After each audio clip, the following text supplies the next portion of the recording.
if you SMP,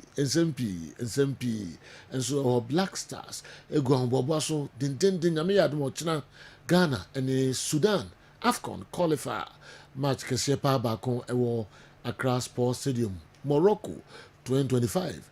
Na news bay and Farmers Party and to me ama na DNA between Ghana Football Association which are Black Stars omo technical team no and the Arsenal and some penny for saying and I call ye the whole same ebrem Kumasi Asante Kotoko no pay and omo tu every omemu e di omani achre America na nsempi Kumasi Asante Kotoko IMC no at the release be aba abontin yaba ni nyina no yebehwe ho nsem na yede amamo 7 players na emeki sa trippy na omo ma be so ma omotimi aboball no wo Washington no minima de Tony Montana Godfather drew her na fi yahwe sa ensem no eso na Kotoko statement no me body tofa kakra bi no say narrow ba making kind nyina no na yahwe IMC no ese onum say ade Asante Kotoko supporters no mo bonyo so crack the air course no mo cause players be free baby na players kakra bi omo so mo kofa bia so baby ni on bonyo so crack and he says share how many event organizers no aye and he say kwan bia so no ombeji visas ama players na entimi anko no by Thursday night and then Wednesday is a change organizers na show some ombeji visas na ma omo anko no okay yes enti enno money da so ombeji na plan B is saying plan B no plan B no me be ma okay yes enti no omo hwe ani mu so ombeji visas ndi amomo by Thursday night. Okay. Na omo makano so atu akọ join 7 players na ekono Friday. Na omo hwe ni mu so mbajam so ma anya ma omo boycott match no. Okay. Yes. And on the plan B. Okay.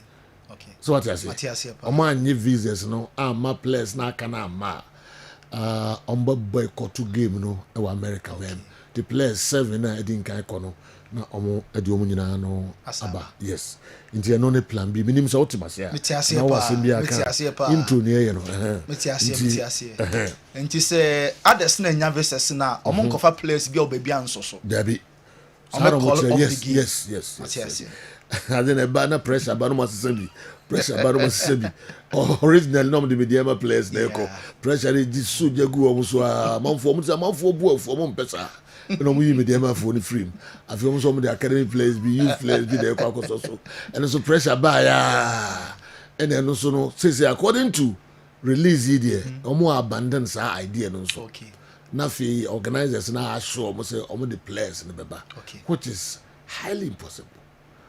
Me okay let's give it a benefit of the doubt. But now they say munwa and crowd there is so here omo ma rekunti omo kasa but omo timi jima players ni na say asembapa they ebo hom pa ya the pressure e de omo akọ du no no wan tu kwan na aye den enti say Kamara goalkeeper no ono ka ho and afi Samba we pra but omo na ka ho otu mobo ni bi but eso okọ ka ho Blay Ekobi afi Auchi enso ko Antwi manu Antwi so ko na afi Sudan for me no ba konso pra omu anso ba oh my god enti officials no enso ne coach Ogum afi na assistant Okulu goalkeepers trainer yes and Ohini Brinya team manager the officials no ka ho omo kono okay 7 players omo 2 epra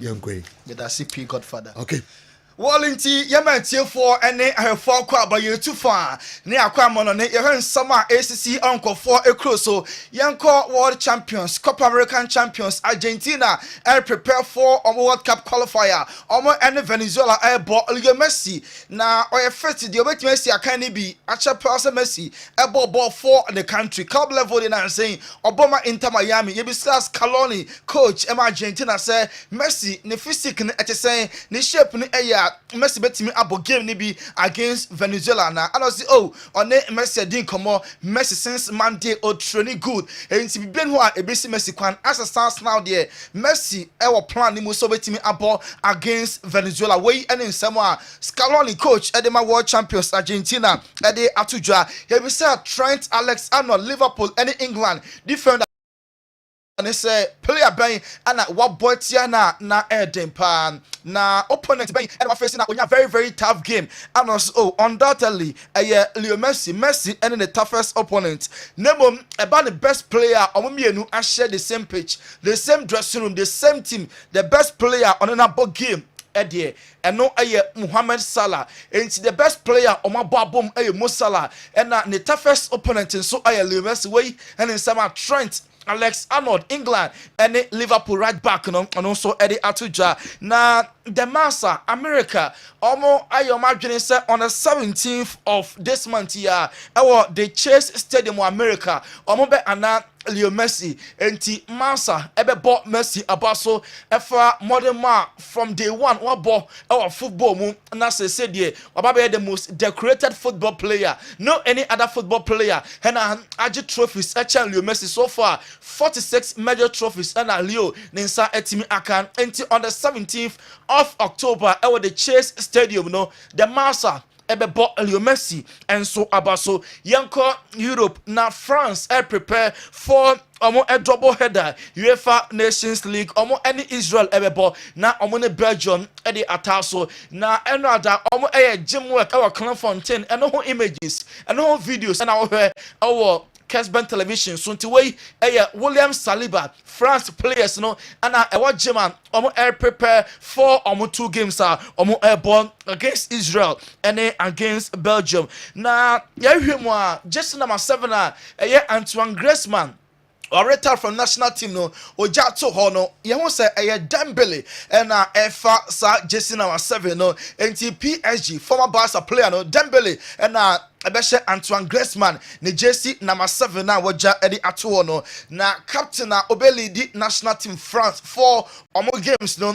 Chouameni when him say Mbappe wama because of Upra and Griezmann no the vice captain so Warita from national team and then Chouameni Real Madrid midfielder no na ebeche chira homano LED France a national team no ye call Portugal as well Cristiano Ronaldo and the Portugal national team so camper air prepared and Ronaldo the first training session with Portugal a national team no na Saturday and Poland and bebo na Ronaldo so far national team 132 goals and so far wetimi ahye edi amomom ohanimu say obetimi ahye more edi amomom in double header 2 games enso bontom start with Poland na omakwakowie against Scotland so 2 matches no otimi enya 2 or 3 goals mpa anka enya bad for Cristiano Ronaldo nti Portugal team no and our hear more our Kessben television so Bruno Fernandes Man United or club level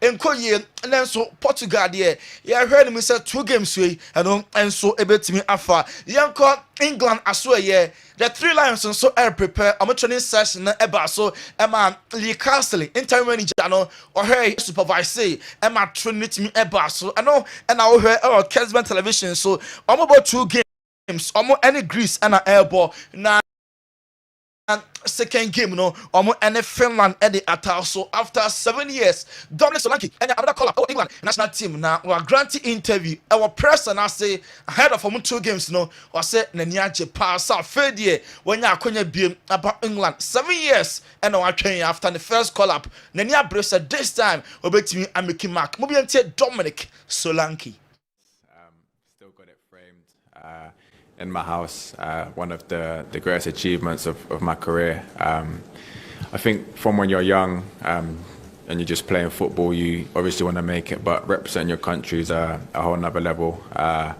So I'm still grateful for that moment to this day. Of course, still got it. We are Dominic Solanke. Are you grateful to coach Lee Castle and England? So I'm going to call up BM after 7 years. So I'm a ball and for Emma national team. Play be a person ball at the Emma in the national team. Yanko Germany as well. Yeah, the D-man shaft air ball 2 games. Now first on Thursday, Ochina ya omo and the Bosnia and air ball Serge Gnabry 11 months in year. Baminic player no on born former German national team. No name Nami Adu Ochina dear. Obenya Konya abo at the Ama German national team. See Euros now on Messi because of injury. You know, a hand pa way the home at me Anthony on to me and train. So I share the national team color to be now was see a kind of the Ama German gamer or mobile Ochina war against Bosnia. Yanko US, America, prepare for almost 2 friendly games. Now, Mauricio Pochettino, former coach, Emma Chelsea, now I feel and I all bought the first 2 games as manager for the national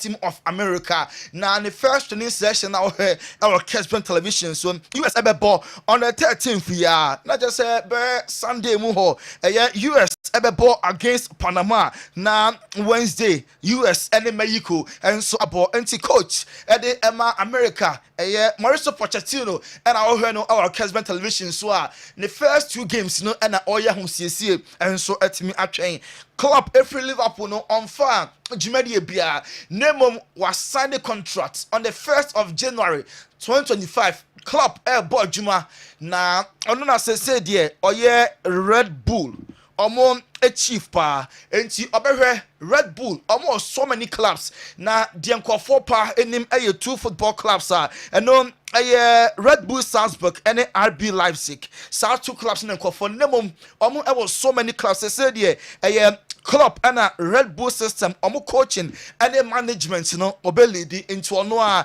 and any head of soccer at Red Bull until all the football clubs are under Red Bull in the club and head and coaches no ever taking instructions from him. Now management of the club no so taking instructions and so Eddie a free or no club until on the 1st of January and an Jimedino and so shall say now Lobotka Napoli player so far Serie A no Napoli and the first and Lobotka about Antonio Conte about so Sir Conte over so far level now the Napoli Conte I shall say Emponier or the Napoli call a different level. The next level and a Napoli club no aircon under Antonio Conte way and in summer Lobotka etimi ede atudwa ewo ho enso enemo yentu aso enko Bayern Munich aso ye Bayern Munich and so far out of the clubs performing vets no LED servet ebe free Leverkusen dia na ebe Bayern Munich because Real Madrid, Barcelona, Liverpool, Man City, Man United, omo pesa player ni nyina no. Ye mu kire say Bayern Munich and the club omo enso ehwi am edi enemu. Say Riyadh Air and omo ababeto the naming right Saudi Arabia. Omo company and I say that let's go Madrid omo stadium no omo abeto the naming right. And they say Riyadh Air Metropolitano until 2023 and a dino ebetimi asesa enti the next for the 10 years the enemy there Riyadh Air and naming rights no omo saka omo no mudin eda Metropolitano no so nti Riyadh Air Metropolitano Stadium say there one Atletico Madrid omo stadium no so eno no na Diego Simeone coach ede Emma Atletico Madrid or say Julian Alvarez now omo fan no ofiri Man City buy no na a more than or starting games no na enkoye name gradually as of finding the fit enti enema abefa Julian Alvarez no or a player omo jini di power with time goes no more expert na fempon wa sharps epina and so am ebetimi aba Real Madrid unim say Ada Gula taking you know Jose Mourinho or ye biara sanka Madrid emfa akwada no Emma Fenerbahce on loan na so Madrid Carlo Ancelotti say there be on project wa hyehyɛ ede ama akwada no enti the boy ni man loan na enye enu nti ana Jose Mourinho ne club Fenerbahce omo entimi enya Ada Gula Real Madrid GD pass a prana Banadani Cavalier and Fasobia and so somebody sign replacement because Lucas Vasquez or hinting Vasquez and a very replacing the injured Danny Cavalier or right back or no need some call market in January. I can find any other player and so abba Lamine Yamal Achiremu only said Barca last match I'm Kosha Alaves 3-0. Obetra bench ye free game no wadwa pa and also side dwana no wadwa na message no enye to a Hans Flick Barca manager nemo na ne bo fune ho money bono to him na our form pa no want me and deliver said ye na opportunity and about touchline no na oye unhappy nemo na interest coach no and na ne bo enso etimi afu no obi na de so say Lewandowski boss ne de mo de tuna nim nkwa de a ebe go until Lewandowski were impressed the entire Barca team no omo GDS say born the bre na omonya pia to Lewandowski animu the edin atna no enso ebetimi akasenti hopefully obe the top scorer of the La Liga we ensema Lamine Yamal edi atuja too bad Alisson Becker Liverpool and Brazil goalkeeper no ni prano say who na America say oko for 6 weeks on team na go for Brazil and Liverpool. Now Liverpool games are no a game against Chelsea just after international break no, on the 20th of October and a match no Basel Anfield. Alisson won team and that go to NTR Chelsea. Champions League against RB Leipzig or out, and then on the 27th Liverpool Arsenal on team end an away game against Brighton. Another away game against Brighton Beyond and the cup match. Two Brighton games no on team end Leverkusen match no a root out and a home match against Aston Villa in the Premier League. And so Alisson on team end Antoine Semenyo El Blasters camp omo prepare for ochina game yene Sudan ebebo ewa Accra. Now him say Semenyo so far the form no e was super in the Premier League. Wa tontena miensa na enye goals no kwon ni hold up play, link up play and the UOC ball and the performance no e attracted so many clubs including he just Liverpool air monitor Antoine Semenyo na enye Liverpool nkwa Newcastle Tottenham Hotspur no omani abrese Bournemouth ene Ghana winga no omonya na omo enso epe Cole Palmer anopano ye be born the video na omo ye presentation e dia ma no so ono any English player of the year na sa presentation when in SMP na ba England for the GD pass obi a oye embarrass no and 7 games ye couple of Euros no one team and start even a single one eye den and I team to aba a man is in England player of the year wabra a major tournament a big statement tournament 7 matches 1 started a mufua until uncle first started a pala say ohewa nanka Jude Bellingham any others na Bukayo Saka munya na eho e na usa ho de sabas body no akokoma aye Cole Palmer ye da so ewo Chelsea na me fan to just say Levi Colwill oye defender across the back line utimbo we bia timi ball ewo left ball right back center defense so utimi ebo and bisa no say oye versatile utimi ball we bia na hu no say and also no position bia coaches no be ka say ombo no ono why ready and available say e ka say more left back, a right back, and a central defense. And so, only problem be a German person really needs at the match Chelsea or a football club. No, Eric Ten Hag and upon the Bekaye, Marco Van Basten, a Bonnechi, FA players are Okoto, what Tusikegu, what Shistikano, or come market in a soa, or Sikanadia, and then so only jump or top players are more Enyadia, Manuel Ugarte, what 50, no, Cotton, not now, but on a bench, and no, and then some man go for the Bonnechi. Now, sir. Only Watkins, Aston Villa player now. Last year, Premier League, no, now one of the top scorers, no. Only say Man United, acquired by Sanka on signing the Ten Hag Casa Derby, or prefer so Obefa Joshua Zexi. Netherlands, no, the club no panel over a year. Only Watkins, into United fan, Watkins, and then Zexi. One plan and Kawo GD pass United nim hono ojina ho a canon enso ebetima better enno a hierarchy no Man United penny for no meeting no sack MPM sack NMPM because Man United Enya Ten Hag a replacement.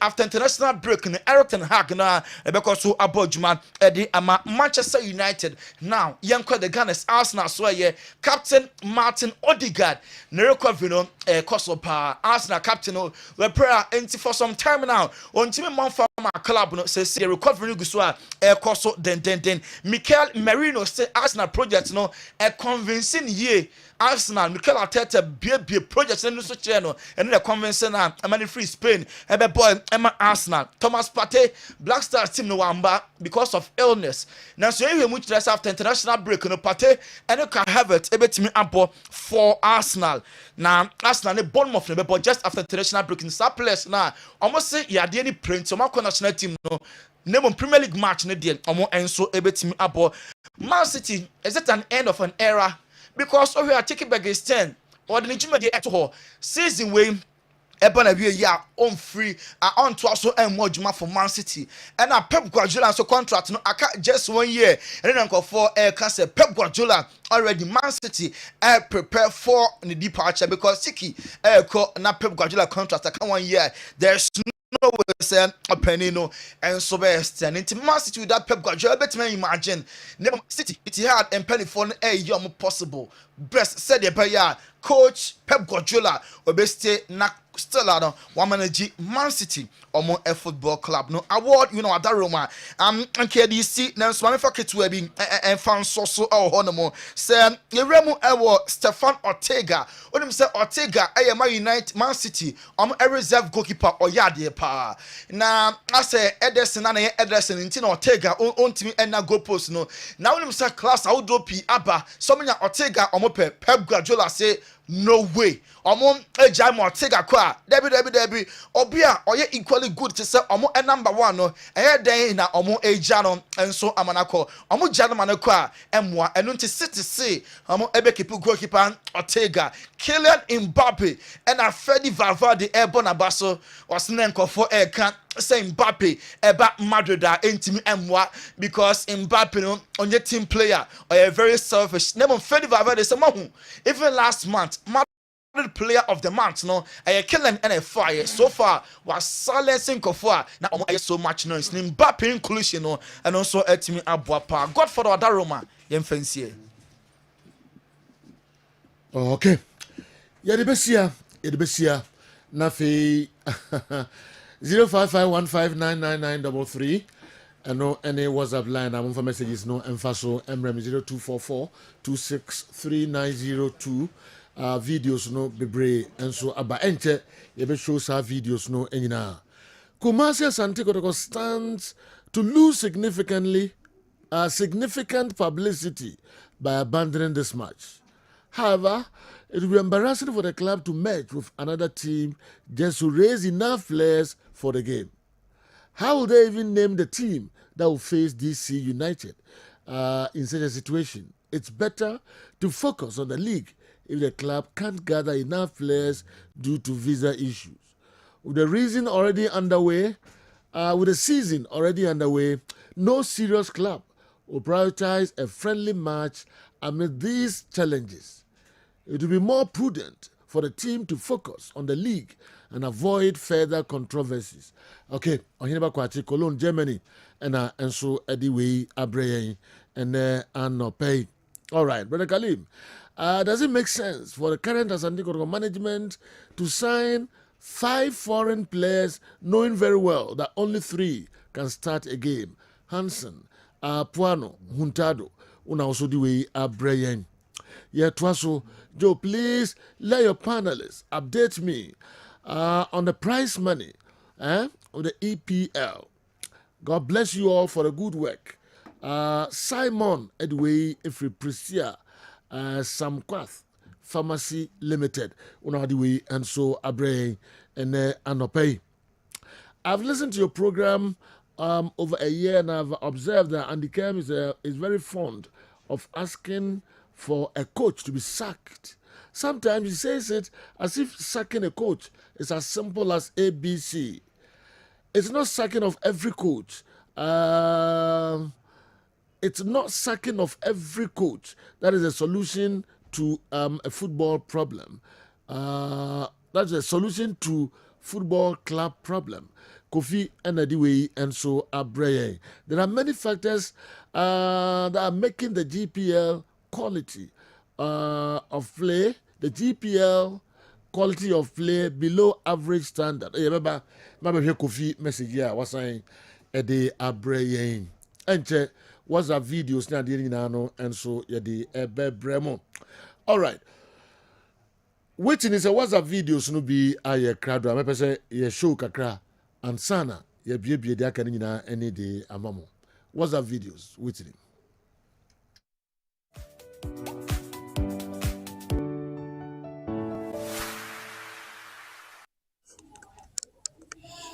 Sejo video me many abre. Sejo good morning. Me chew munu crew ni nyina. Sejo nana don ko ni agreso edru. Na don ko me nana. Ba nana penkra. Mitwi munya nana bikeke akonwe de nachi. Ti me baby an ahimfo bia no. Bitu an bomu mu ase. Micha ya nana ba kopɛ asante hene. Na o se etu na ona na me bomu mu ase ma. Mr. Sejo mama nana penkra anti se asante kotoko ifi ahimfi adi bia so no sabi Sejo ye o se di bu se America mezi umontumi amanhwe na o se etu umanhwe na o se etu a asante hene ahende kase na omama kotoko 18 place and 22 place visa amon kopi US no mo di 7 place no amon gwa mezi wonu 7 place ro mbobo koso unde lidie emma ne ni di se no omama kura mo hwe na o se etu ofi kese bi ni the whole Ghana mama this is many abre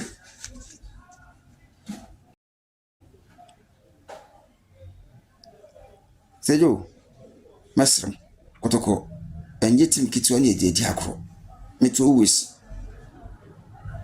Sejo me kotoko fan me so me kwala brim me di akire kotoko mama nkunku be presu me di kotoko achi me faka di kotoko achi yetim hye kotoko na ka me di ko ekra na ma me wira fi sa aka ma kofo ka fofo Sejo anopai echiacham dimi dia from Ghana match ida quite say Bema or no batie no bad in your fee was a mini wajai. Ya can be also mean penny beam or ban mean penny beam. No ban to coin no copy baby na be a soon muna. I'll shene kama man why ya kono. They do me be so now say oh papa. You didn't know in the giant now why your papa your papa's wedding the giant or so baba bisram. Ndika mu nkwala no kamwani ke begina wa tu ye begie maame no dada na wa tu ti Ghana for ye de imbi no so ye support the kwata akosi apiachi because oye maame dada okoye so no ho akoye fe no asaba nti ye de ze ye pin Sudan flag ye de kwa kwata na chi e chena nyame ya adum na se yetinkom Joe question bi na mpese bisa Andy mame and asa Andy nhwehwemu bi na me pe Andy check mame jade kotoko ekobo friendly match for America ya ma mo visa nti Joe World Cup is in case Ghana qualify near World Cup na nti we are sure say umbo issue visa no ama Ghana for atimi akọ America man na twetwemaso because of winning tino and ama me bisa sa asem nti Andy nim die bia eja on chire mu mienhwe se World Cup no America for be me visa na so mo me visa o ma yenhu. Hello Sergio from Dalembe me ka se friend mi na matse kotoko akonyo munya ya omkobo friend ewo US omani DC United no afraid omani media man e ka bom nti omo yese no site mu no omo friend say kotoko media man na media man kotoko chema dwe kakra nti mentia say because na minim say Hearts no kotoko friend no you be win na ekọ na efe de bansa na me de ama ekọ ka ho no mane this United akobo mesere se do me henche mu kakra wa madam asa but you baby say kotoko the 9 players and na eko but DC United game no crebe na room. I said no crebe how can we play against DC United with 9 players? I think so. If I menya kotoko jersey after Greater Accra region, that is either Tema or Accra. When I must say. Sir Joe, good morning. A chairman my palm for you now. Sir Joe, the message my palm with Yamagana money as in person. Sir Joe, Blaster next to that game with the says your boys no be any foot to the mobile. Also, mamma for game on a shamansa, Namubo game on. Now we no yet me no home na we nyina kra ka yepe e do asene djuma pa de bia mu de. Okay, yan Saimra na yemeto so emfa emamo Kessben television Kessben 93.3 Kessben 92.9 Mr. Bernard Amufa Jantua president Brekum Chelsea FC mamenchiao ene wapamfo no enso enyina en anopei yema yokodro. All right. Ente yebeba na yebebo eye President Keto Kreku and so enya bidi ama players ni ye papa mechire Black Stars players no anyame ya domo china omo any Sudan e dey tie so den ewo Cross Sports Stadium no wati tibia mo papa President akasa ni breso dey akire players no ye kwaba na yabehwe eno so enyina. Tried as we may, the authorities concerned have succeeded in convincing Kumasi Asante Kotoko to embark on the DC United journey for whatever reasons best known to them. Okay, I may not be in the best position to argue with any authority unnecessarily. However, the lady from Legon Cities FC who traveled as an impersonated Kotoko media person is an ample evidence to prove that so much interest is at play here. The golden question is, which Ghanaian body confirmed to the U.S. Embassy that a said lady is from Kumasi Asante Kotoko media team for footballing reasons? Of course, that Ghanaian body knows itself. Asemsebe, Julian Caesar enediwe abrayan ndi ne concern ene se nipa bi edi kotoko din de omo akofro from America yi ema omo nya visas edinkan bi so be call later enti omo free hefa kotoko players nankasa enya visa. Okay, the IMC no kire ene se en echina nwumre latest by echina nwumre omo asho omo event organizers no say ombema contingent na kind of visas and mama ko join 7 players na omo wono na omo ball no nyame yaduma memenda yenhwe say the be ya nyoma be unfold na interesting, very interesting. 7 players say Sudanese left back na smart go pra so na Samba Onel Congolese ono so epra omo no nyina ka trip no na de na ekosu Dr. Edmond Arthur Balm of Gilead. Doc. So who ye?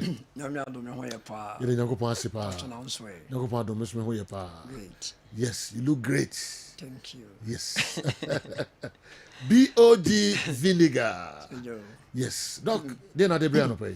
So you me that's traffic because of say akwasi Oh, okay. On tia block in be brave. Okay. Nyame adom e dey na bantam ti traffic ya chimemia ni abedu. Okay. So yo ene nkoma e ho ne se me pese de kan no me da wase pa na for opportunity when e Kessben media nyame afam so de amaye yanso ye da ye ho ase se nyame adom me ne me team ye team nso aye consistent I provide health information ama the public nyame adom omo asebi omo ni sika omo be call hospital no afutu sem a ye tu ene ensem a ye ka wo enfamemo no omo fa na eye adwuma de di kan anope me pese metwen adwen gina won kakra eye spices a ye use ewe fie Okay. In fact fresh spices nyame amaye pepper wamaye akekedru wamaye hwentia wamaye prekese ene afoforo ekeka ho ne nyina natural spices ye nananom use ya ne hardly say wo beti so bi anya kidney problem wo beti so bi anya liver problem be wo ba 21st century mu a edu anwura ye rewe nam bebre ye didi noodles bebre I mean you know normal Sunday, especially Friday, Saturday, no weekends, no. You ji anyone be but the idea koni pedwene mo ne pedwano so kwakọ fa sika anase japadia ba efie no yes say no ye de niam fi na koni pedwene mo nti ye be srepa say etiefo ahombrase mu a ye de ya adwene ne ye kire nti adwen kire de wo kire nipa ne pa no ofa ye be srepa say ye momodin say ade bia wo di ko ni pedwene mu de woni be kon hom because eno na be kire wo ni pesu o so we what you eat defines you the wood na kire wo ni pesu a woti nti ye be srepa say mo a mo chichi bayre wiwi amaye to dia mo de some can say magi bi ne colors bi efrefra no ahombrase mu a nka ye be sre mo se mo njai maye mo bayre no mo chi a ye beto mo nso amonoa awache ne die ho ne we ya mo de kan ne monosodium glutamate ne ada additives efrefra no mo se nkofo ebrebo wo bo nso bia ko hospital na or blood pressure or diabetes or no na edru but I mean ebedu be 3-6 months 1 year on check ne kidney ne liver no wo bo nse enioma drop ya ba form enye nro na wanom no nko na etwa damage ne mom no foreign substances bi a wa introduce akọ ne pedwene mu no so ebetimi ayesa na me di bayre kra na efrim a me need that because bayre ntesa mama na efrim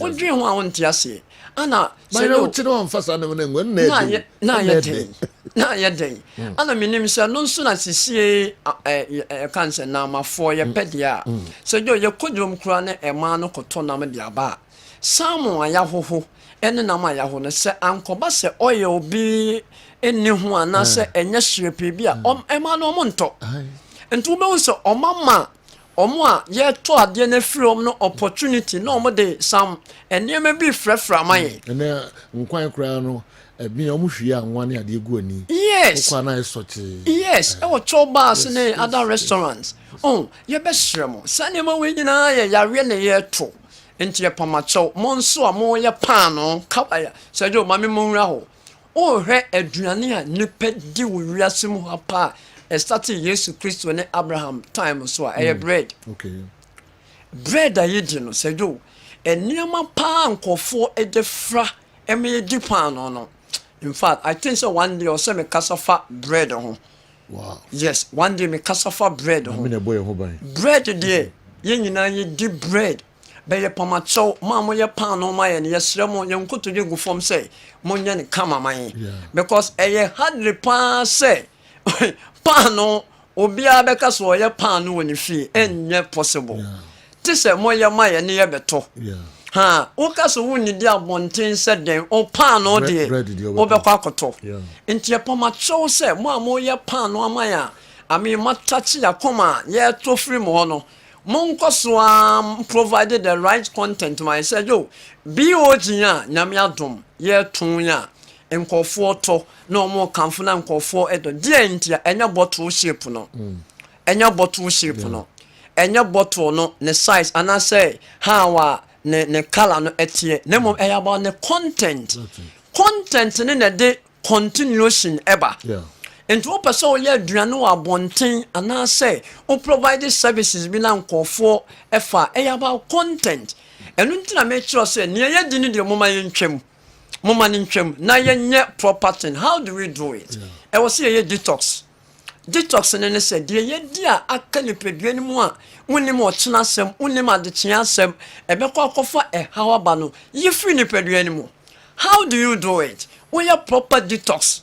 Enti se jo enom ni tea oh and one say nsuo bia ekɔ nipadua ni mu say ye tea yes say ye tea say ye nsuo say ye warm water no pa wo pese wo nom no na wo di BOG vinegar ni tea black no ba ko agumu and pese jo de me wife ye ma me no ope wentia okay when cloves then pepper rather pepper yeah. Pepper be 3 as 4 that's a that one yes that's a that one prego ma and the hot water go e wo cap ketwa to say the onum yan mu o sonne so no and o de e wo na building vinegar ni ti ni ba ko go mu ma me ko na say me voice I style bi okay me kasa na say ema be me boy ya me no me vitamin C ni building no I mean differences abem what yeah and until you be stress say oh he cold kata sneezing infection ahodo a ekwa over BOG na one a detoxify no na a boost antibodies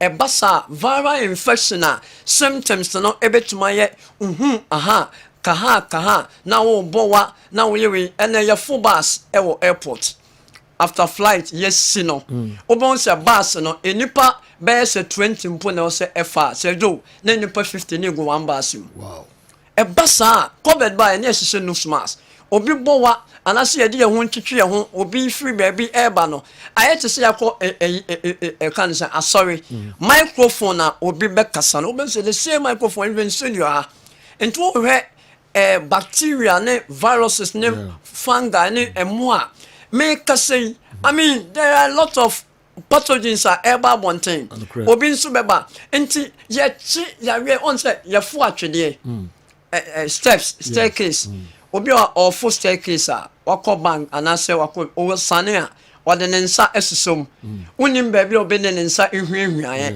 onso don sa enti ya touch niam bebre enti akwan e betime yi sane ma ne nyina afie mu ne se ya bebo ye ho ban bon ne se oni BOG ben gabe gunsiom enye duru be ekobustu mo a ebema Bible number no akosro yare no nso wo ha enam say eyi ne ma free ni peduanim no bon say yare no so ye de eti enye duro men nyusu in place of or medication or yare be to say kidney problem say you obi time ba balm of Gilead na ni kidney function test EGFR no about 38 within 4 good solid weeks na about 73 almost serious note. Obi me banana liver enzyme bit say GGT, ALT, AST. Na enenam. I mean within 0 to 40 no obi enenam 100 plus. But o de ne beto nutraceuticals so. After some time no obi won say accuracy. Obi me ba no peptic corsa wanom zozo ne nyom no. But it didn't work. Also enye edurasemo. Also eye lifestyle e kan bi. Ya chiro sese ni say enti wo tie me a wo tie me radio ni TV nyina so no o ba balm of Gilead ade a me ka me yene me ho ka ene say obi aba ho ne ahwe no ne enya resource na adanse ne eba sa e ma yeni je wo tie ye wo I mean radio so a o be hu se no krachi on kekam keke na mom ne me call me ma obi ana anope me papa Francis Efremi o tie pa e friend Korea man unim o man nkofo ba me ho na o kasa o mfa nya me hia me nkofo a wa ma beba ba mo nyina no nanim ate because ya disappointed no enti wo ma me bi wo papa bi wo nua bi na o pe ba bi pa age apomden dia e balm of Gilead kuma se ye wo eyija ye ne eyija hotel annex ene ye opposite o bata krade nso a ye wo the cap ye kan say ye wo Anaji choice man ya tuomo so akra so west le gon pe ne mom blue e wase ho okwa sedata was nso asedo ebi wo ho akra enti bani ga no dia no pe na me ka sesedo e wo se efie bia nya bi ye poma chow mom frey na ye ma monsa enka vinegar ne bi still anu promo ne koso sedo sisi enya me adom banners ana t-shirt ana eche ana stickers are ready distributors no ya promise mo if you me bo chene kono ya be ma monsa akam ya be ye promo more say o to ne e ma said ne yɛ ma wo kyɛ me time na so number ne yɛ 0539 0539 86 86 38 38 38 38 0539 0539 86 86 38 38 38 38 and I said 0240 0240 51 51 21 21 71 71 0240 0240 51 51 21 21 71 71 to be ogin vinegar ni bi na use na hwɛ and disappoint with that so do me ko ide and mo aye yo interview recently for motor no mo ni licenses enti se wo motor licenses na wo ni licenses me wo be for me motor there be wo licenses mo frefre numbers no wo ye lab technologist wo commerce ya what we school you post wo ye lab scientist wo ye sonographer ultra science ultra can sense scanner numbers na me boy ni nyina no free na yemma wo adwuma pa enye se do me da so bebre na me sure yes so ye da se pa Dr. Edmund Arthur Balm of Gilead CEO wonka mo ho na vinegar no ebi aba Kessben from here blue amotin mo ho nyina no be serve kama sanso na enkran Kessben aswe ho e was circle okwa enso obenya bi ato ewo ho yet so the if I die tell Kessben to put a radio set tuned to 93.3 in my casket and bury me with it, else I will come and hunt you with my ghost talisman. What you cry no say samai nti what you cry no onim say samai nti ghost be hu papa all right as a ghost be baby Gaman from Gungum for Sabi and Andy. Someone says some of you, baby. You know, we didn't know what as me. Some penny for say, I wouldn't be out. No, great. And yet, DB wouldn't be an and this system, not a sanema. Sir, some and conform would dear who crum how cum conform no more. Now, some of young comes come you fetch it. Oh. Hi, all right. What the emphasis? Yantwa so emfa ema widafo nyina no aba. Yenhwe stories na ene emze be catch more attention no na emre no eko. Andy, what do you be fa here no pay? You know, I would love to talk about Outer Chikri Begistan and Granichima and Children to my dear baby or Manchester City. Kupaman San 7 breve mama person with the manobetum. The Civitas Metropolitano, to see Ride Air, I be take you over. A barber sponsored for the Metropolitano, and you know, jogging club. I take you over. 4 teams are Red Bull and Sashasian, or Barbe Penya or Barbe Dano. Why is club going into this particular project? Abroad, you know, will be any second teams be club will be fit to coach those particular teams. And then other news are locally blasters the young TSF president Ketia Sukreko the Alma blaster players in the party. Yes, your moment headlines on I come exactly what he told the players. Yeah. And so no. New Chief also do the number 5. No and I'm sure Sudan strikers me and Sabi. Na Elsa and never sure Sudan team ni pa. Okay. Na yakasa individual qualities say bobo player for player there may. But football results after 90 minutes. Yeah, na a cut beyond just the individual players. Coach Kwesiapia ebetimi asha Ghana e okroma amana yi. Okay. Sudan national team no betimi asha Blasters e okroma amana yi. Okay. Nti enema bi aye bia no yenye very careful. All right. Na me mafutu kakra ne say Otuado selection no yambo cha na me Blaster team no. Okay. But Otuado ne selection bi obeye bia no ne profile central defenders too no. It has to have a blend of pace and physique. The 2 central defenders no. Say or pick it or more wa frefre no 2 amoma bebo amagana. Esa say wo pace e wo baako esa say wo pace. Esa baako so extra physique. Laterals na esa mutimi dominate wo soro. Pace ni dey America. America. Ma ba for ma. Ko kuma nkan mati ase. Yeah. Say ball atto Ba line actually. Yeah. Now obetimi apeke 1-2 say the Rudiger mutimi eye bi wo Europe my boy and say more no. Yeah the end the na omo bibia so my omo jesi ni mo twem ko akiri. This time there at the Crony Jamu Sudan for no they have some little trick but why they've been performing no I'll be telling Ghanaian followers football followers no board no so. Okay. But say Latras need to be dominate or so dia ene yewu Latras no. Now kai ye nemali no go na ye consider bako Gideon Mensah ho. Hono no mo ball on ball no defa. So we might seal the two central defenders no with height.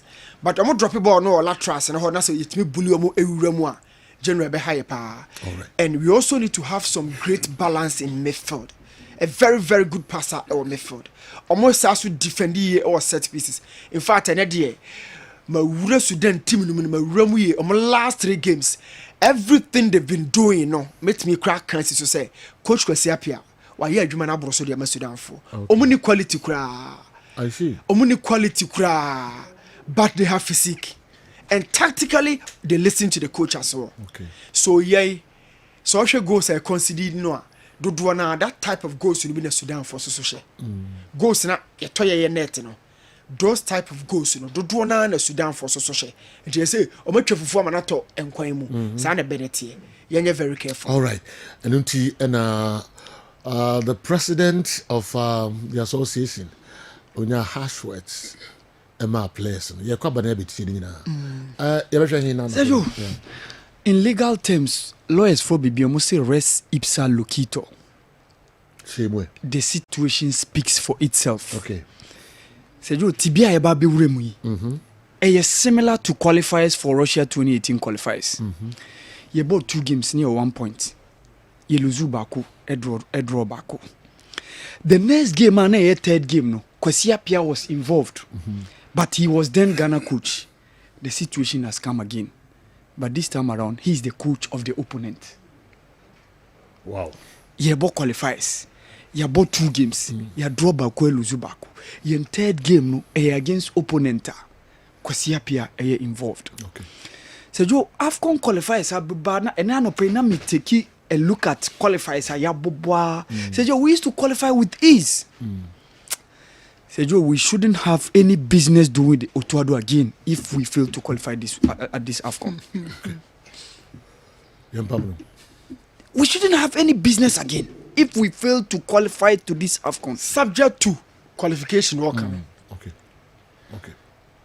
So Sergio, game no, and then my 1-2 videos behind Sergio. Oh my God. Yes. You know, you need the mood.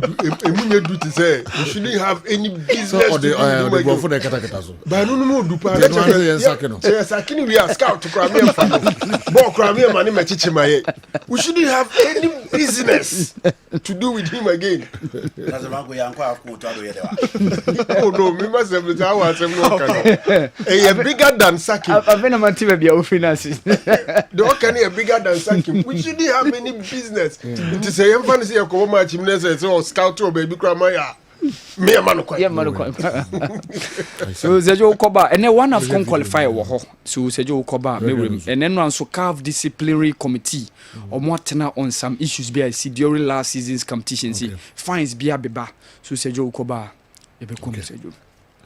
So Franco Naro, General attention be here. And never me no in Europe.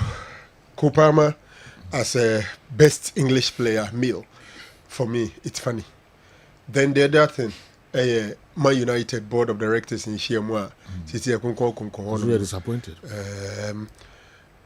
From what I'm gathering, as a position in Shedanya is so certain, but I was expecting right after the meeting, they announced the sack because the timing was so right. International break.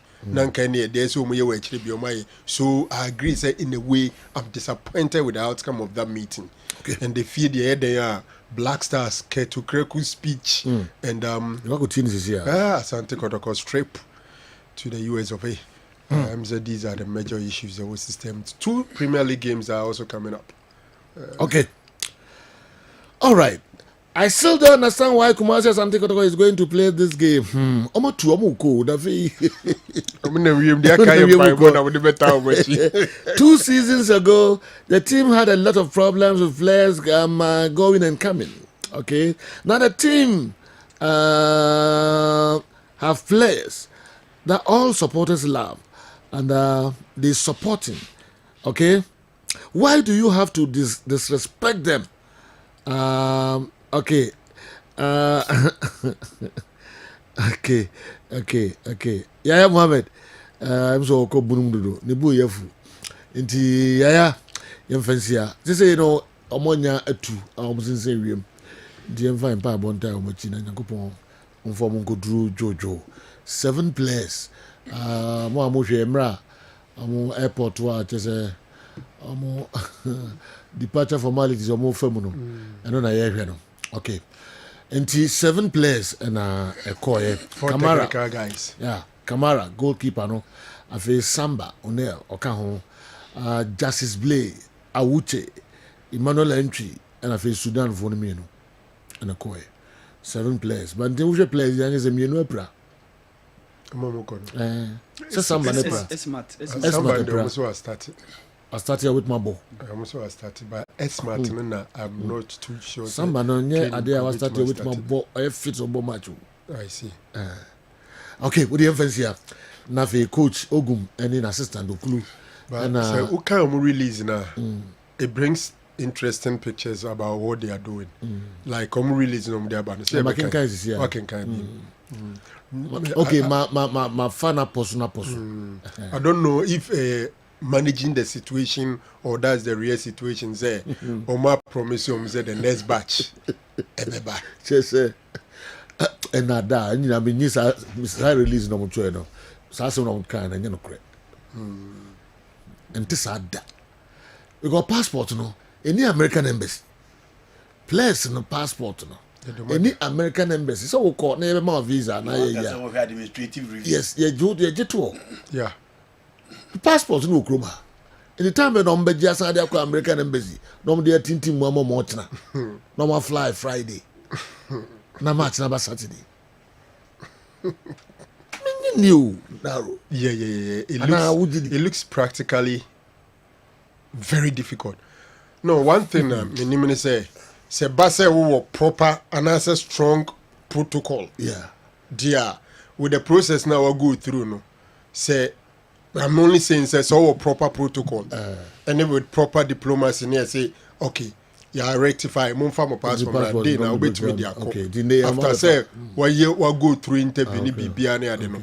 Inti ye mano. Bear 5% or 10%. Passport no chrome how. Inti omba be fa ko akra ne. Ko China no so I promise him say China numre. Me so me nim say passport no chrome. Who nim say how? Me say wa. Okay.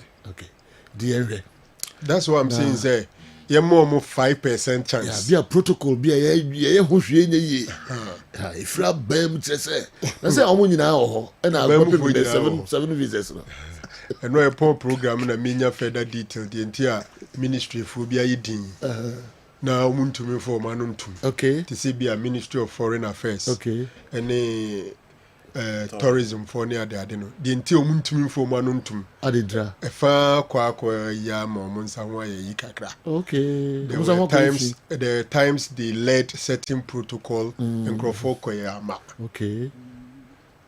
Don't go you in there were a number of times or Mudden Crofwa, BBS is where your Munti American Embassy Amomo visa. No Mukudi Juma Mukudi no Mukoyano.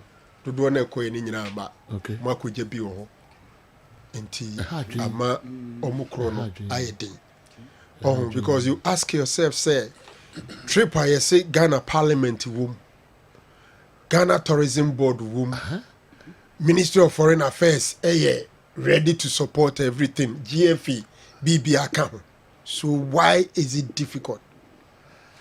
All right.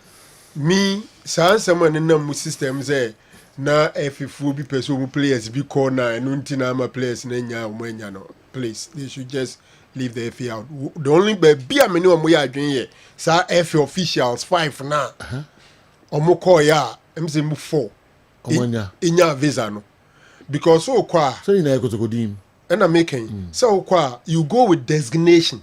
Designation is a in what capacity? It be American embassy na jia to say according to amubetu ye bema administrators it be a technical ye bema 4 administrators be a bema 5. Okay. Enti what I'm hearing is a microphone eko enkribi as media person for the team. Wow. Enti in that case, Kotoko media man duro ye catch and say media man aba. What I say? So in that case, Kotoko media man bebana. Now, per the discretion of the American embassy, somebody has been given visa in the name of being the media person accompanying the team.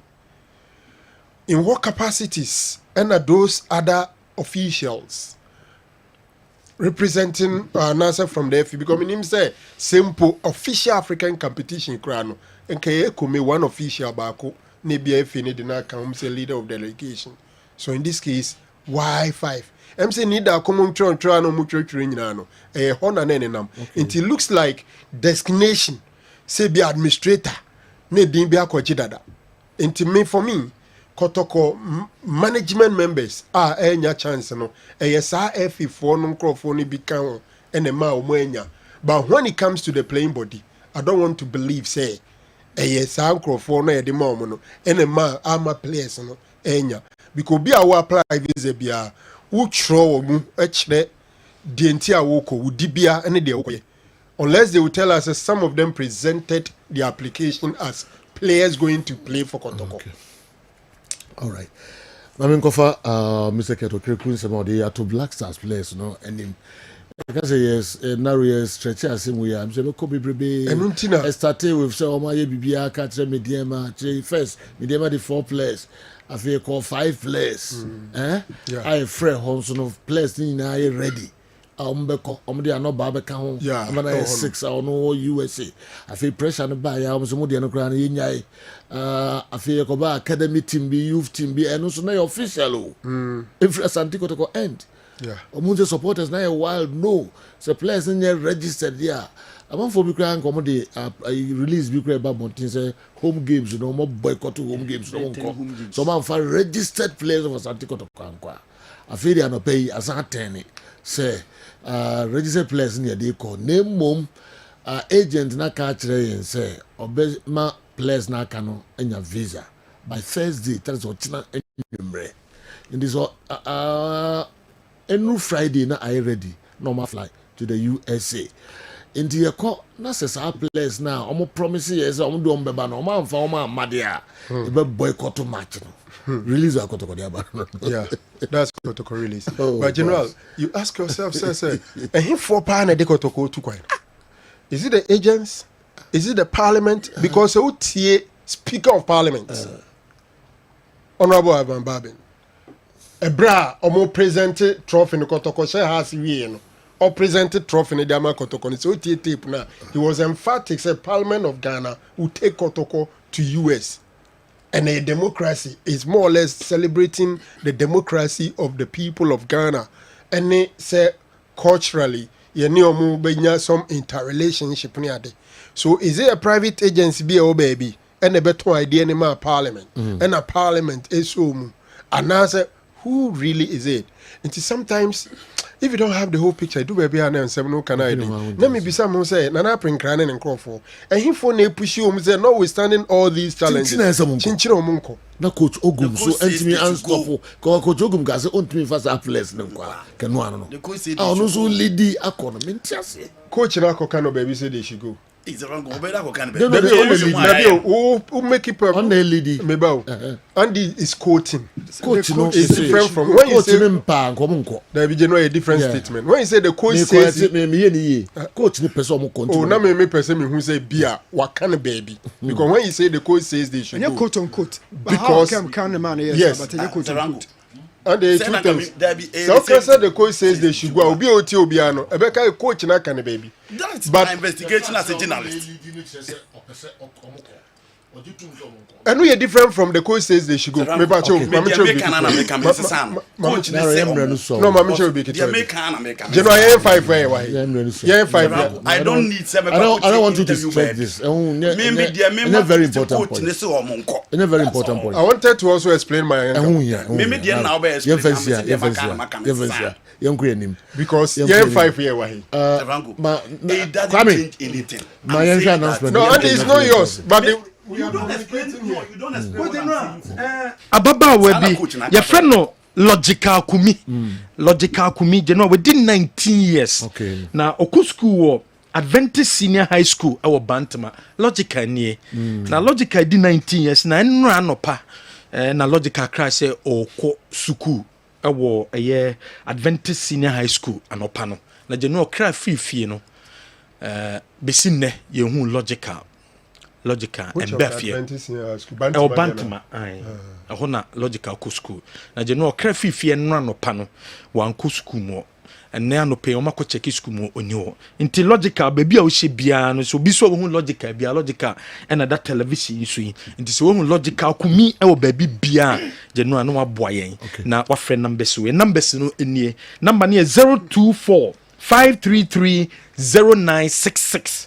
024-533-0966 and that's 024-692-5353 024-692-5353 logical kumi our baby no friend number way so ofifie no anopa and okra se oko school e be sina no pomba nti omuko school mo ko check ye se no logical amba school 19 years and a wedi nti say ni baby logical wo ti na busuafo na ba ha omani atata pa ye nti no say the city numbers ya buy wa kokko numbers do hwe otie radio bia won hwe tv no ya buy wa kokko nyini na my description kakra buy wa kokko sasi numbers ne 024-533-0966 024-533-0966 and that's 024-692-5353 all right yeah, the best Kumasi Asante Kotoko, this is not the best.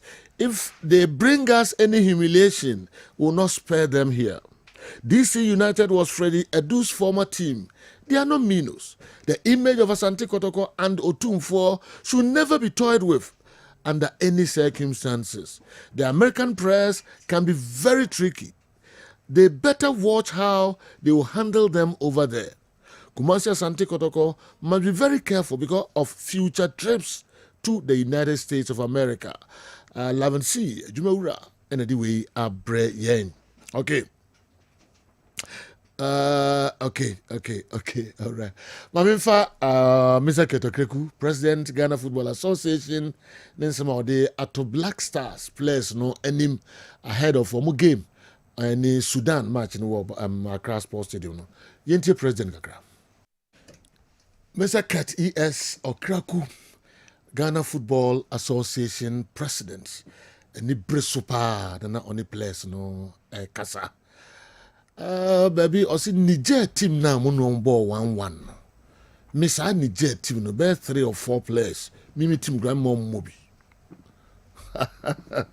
Wow. Yakwaba na yabehe Ghana Football Association kasama for Henry Asante Chum. And so party Arsenal for plenty almost ntimi mano and also not just a technical team of the Black Stars no doubt go back and forth now taking place between the technical team of the Black Stars, especially the medical team any counterpart Arsenal no na it says almost no doubt kakra ade no afi ko wi akire omo party mra no omo observe no say no kre anase nya no kre say pa netie no parties untimi ntu so akwan no Emma Ghana hours on traveling mu Emma na omo observe no keke ba no untimi ma wepra eno so yemfansia ye kwaba na ya behwe ye ko Dawood Herbal oni Niwat Scientific Herbal Hospital na yeti omo nkra to kakra ba ye dia kanyina enso ebebrem ye nchekra Enuanom ne adofo ye frɛ me Dr. Dawood me na me da Dawood Herbal Hospital ano na enam me so ena ne Dawood ointment Dawood 360 capsules wodwa manso a ene obi adi hu adanse na duwe edutwem Dawood ointment or se fatwi na ebeko ofa Dawood 360 capsules or cc na ade ewom na drum yenu we adwuma bom obi a osisi ye wo yapa de obeye ne se wo de Dawood ointment no etwitwe osisi na anopa ene anwumre a nansa bia no na wo de bia bo asawa obetimi de atua udware wi a fa Dawood ointment wo de te ne fa sra ta bre kro na no na wonom Dawood 360 capsules no anopa ene anwumre na danse ye na ba amane wo de enko na enko ti adanse ni bi Dawood ointment edrowe me straighten and well done the toda me po djuma na me honam nyina me ye me ho bibi enye ba se minya sa Dawood ointment we na me twitwi a na no pa so minya Dawood 360 na me no mo a eze kwa me ye adwuma kra se kane no the drowe de edima se mama na be di so asem mama ye electrician na ye adwuma ekofia yentumi na Dawood ointment so ye adwuma na obra okoduru fia fa twitwi ade be che no na wo hwa den Dawood ointment fa twi keke na ebeko lua me yusu mama hode pa ma metumi bo adwuma bibia e kama e mama ye Dawood 360 capsules and Dawood ointment o memre we no na do we no so twitwi wa aposo e ma ya oni nyina afiri o ma de che otumi be bo adwuma Dawood ointment fa twi na ebeko da bia amafo company da o ka musa cospeda mi secret na nu ani ebudo na ani Dawood ointment ene papa mi sole anopa mi di twitwi mi sisi achi mi babia he mi ntebre secret ni nie ti so person semia we use Dawood ointment that's the secret of my taxi driving transmission gearbox specialist ejuma mi ye en kan na mi pega ade a na mi nsakura antimi pega na ase me ma ade so na lock mi sisi say fi se mi share Dawood 360 capsules and Dawood ointment abo mi bebre the dry you na so amente ya mente bla bia obia mo modern so betimi ape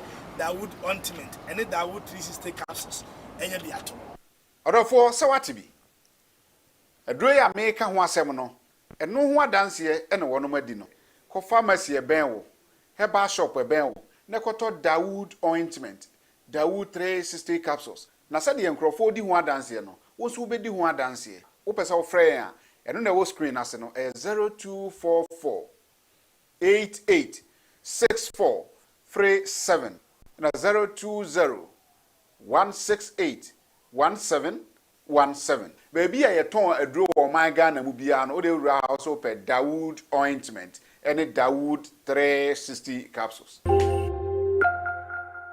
I had the World Scientific Clinic and Diagnostic Services. Onyankopon adawroma odisa yaresa bia we abesia nom se obi biara ohaw bia da ne so bia no aye yare de onnam yenso na entimi enye de ensa ne yare ebia me no ka sei me yare na me bebuboso no ebi kura na mantimi amo yare so oba nyankopon se onam yenso enam haban so enam mpaebo so ebetimi atu yare na se ama ho ato ebia odie ne ye awosem na ehaw ebia oye bema no entimi nsori nyina so kura me bia me ka se ansana bema ne be sori agina so no eye moja enedeko entise moja entimi ndi afrusa ne ye a bema no entimi nya de because bema na ye dindindin na eye moja ena afele ne sa ebia owo akomayare na se wo problem bia na entimi ensori agina so ebia me no kasa ne de ode na awu eda ho fom kodo a entimi nsori kura no yankopon na me nso ebema na ahaban so ama na sori ama wo so ho ato be ne ye meto nchia wo ho because umema na ensori kura na eyare ho sempa because enije wani entimi enye de enjibida ebia na oso de ne de odikobo ania na abesne ko free premature ejaculation oba ebi wo hono kra eye adwimu na wose ye de ye cycle de bia meka se ebi wo hono ma enye dro enye bibia na ye dro oba ye no bedi nkomo na said the problem ni sitie no ya hwe ehunu problem no hanum ye nhye da ma waduro keke ye ma waduro wa bra ye hunu problem no because amre sika ho ye den enti se omo obi aduro no wa onim de ya duro ni kwakoye na se okono ma duro na se ankwa wa ha nipa kro no ebia na wo de ne ye typhoid so se enya wa wanhwe ya ohunu typhoid betimi am ye twa wonso no epilepsy etwere ne ka se ebia na wonama wotwahye ama wachinia enkwa meso bra ene me meto nchia ebia na wode no eye pressure na tena so achepa ebia me no ka se uda form team stroke abubu agu fam anase yare na amana obugu agu fam tima untimi sorry no fremini ni ho komo wanya prostate problem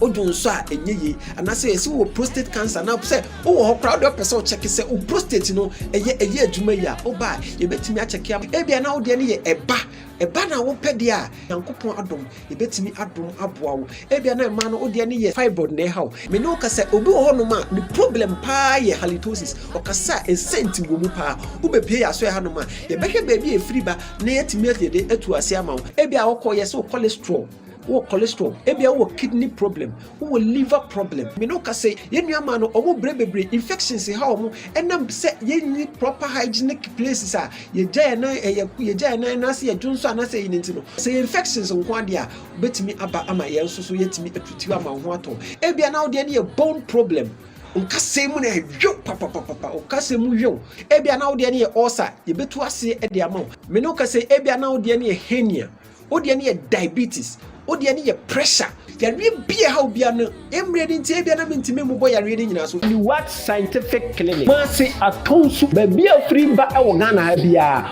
oba o se oba atonsu Monaco junction bedu a number no na wuwu on 0244 087687 ofre a mema ya ba be faw aba ho udu adanse wura banka opposite pe ene ne mo se signboard ne bo kakraka e ho ni what scientific clinic o say a honum no ya hyehyɛ nsa crate bebre honum adanse wura bank opposite Accra your mile 7 Edeko Tantra kwan no so no Janet Corner your kwan ho pe ubedru mile 7 overhead na ofre ya homa trufo no a ye be kire wo kwan what scientific clinic nyankopon da romanti wa hoto ebeba amen.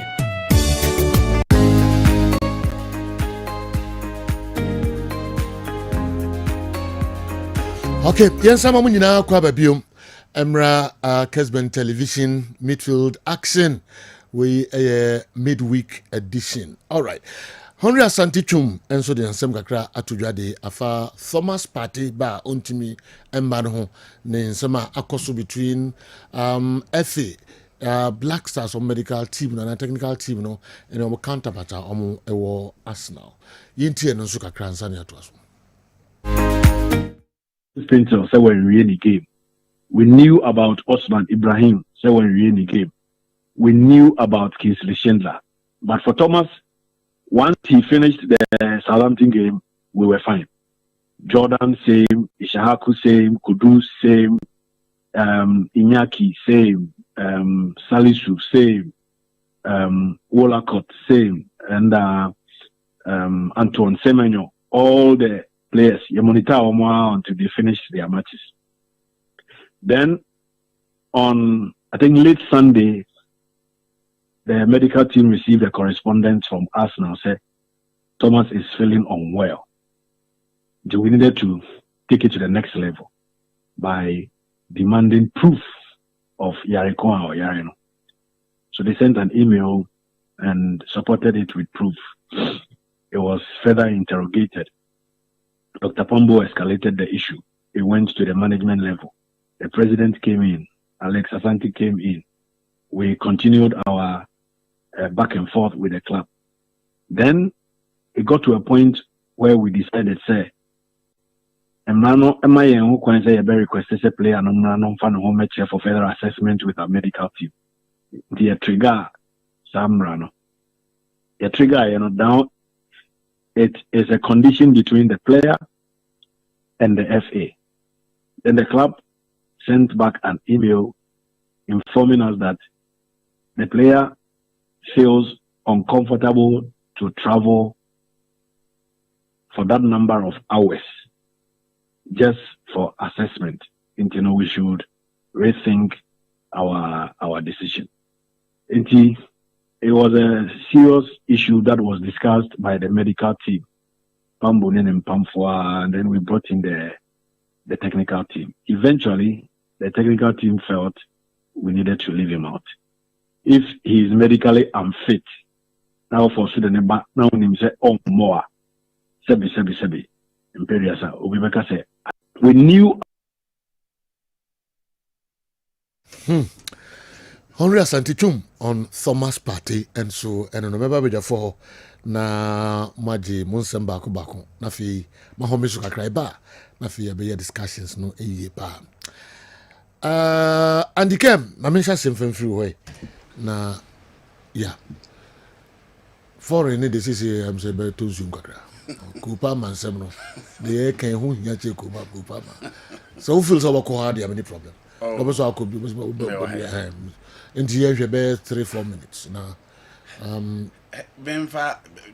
no whatever I hope so can want some Caribbean sana about be full discussions yeah you know so curtains small can you know say one the person can yeah Thomas the party story in there you know Ghana na yenya ade say you go against Sudan na party in why ni kwa say waste time be prepare yenya ade ntia ko party na nkasa blaster na mode ball fem party ni blaster games our bono yeni Zimbabwe no shego na Nigeria o shego the best game yeni Congo na ye ko show 5-1 party best game ano blaster no ko fem was sorry na is part of it he hasn't given us any exceptional performance inti enye ye na ye mode bon so ania ka playing against Sudan you heard from the president and now they think he wasted time on party yendim the commitment level of our players and party na bo mu no oba ye hu the commitment level eni soro enti general party story ne there whether or you fit whether or be ba or you comfortable to travel I think everybody no better nche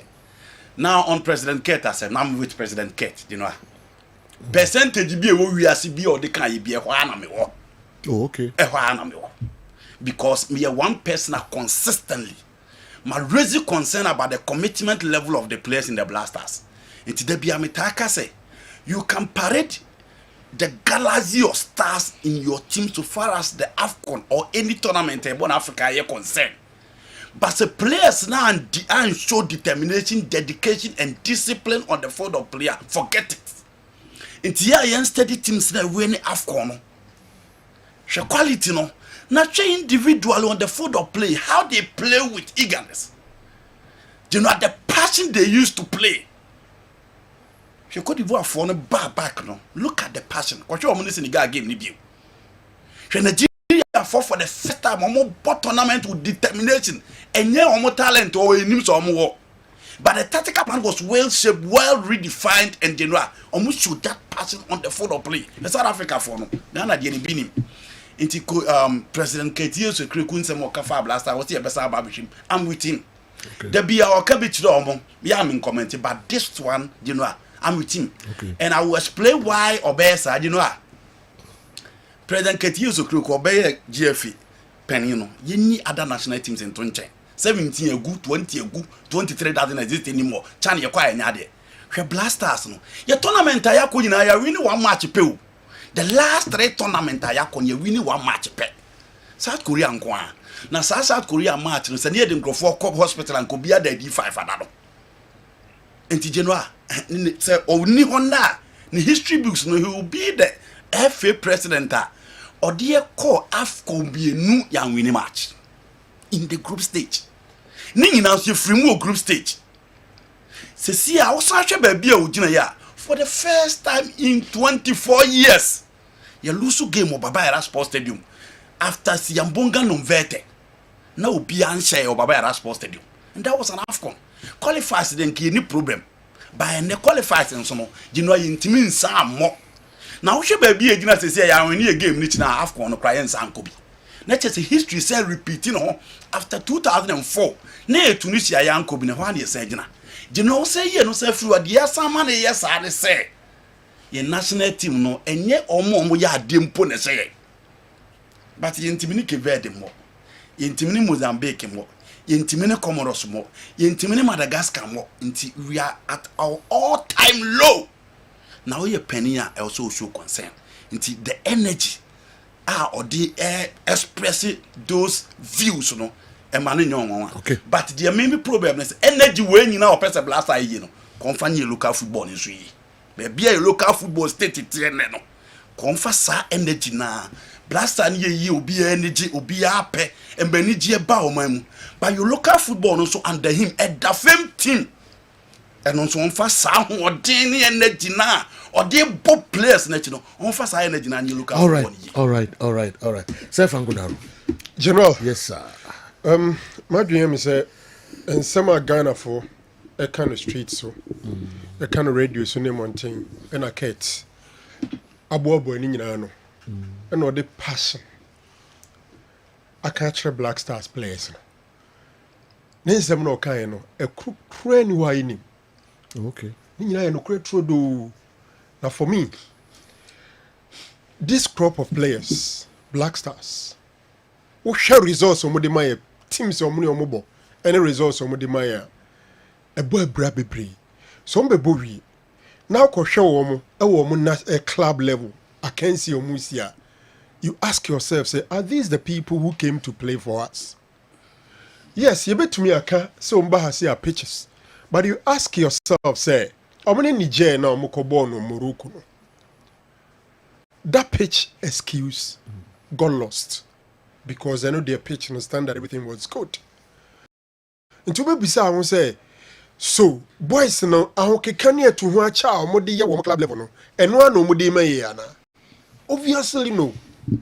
In recent times their performance no ɛwɔ fam to the extent say Baba Yara for some 20-24 years obi anhyɛ wɔ ada no Angola aba abɛhyɛ general AFCON qualification aba abɛyɛ birthright kyerɛ sɛ yɛmmra ho na yɛ qualify after 2 games we have 1 point nyɛ sɛ yɛne Nigeria ne Cameroon ne na akɔbɔ yɛabɔ atia Niger ɛne Angola and look GFA president na yɛbɔ tournament wie a ne din na obi ahwehwɛ no ne yɛfrɛ no parliament ne ade no ɔno no ntumi nka ho ana bɛka for me he spoke with a lot of passion and I never knew he could be that's why he possessed and look he's telling them the reality on the ground. Ghana have over 30 million people or some way a privileged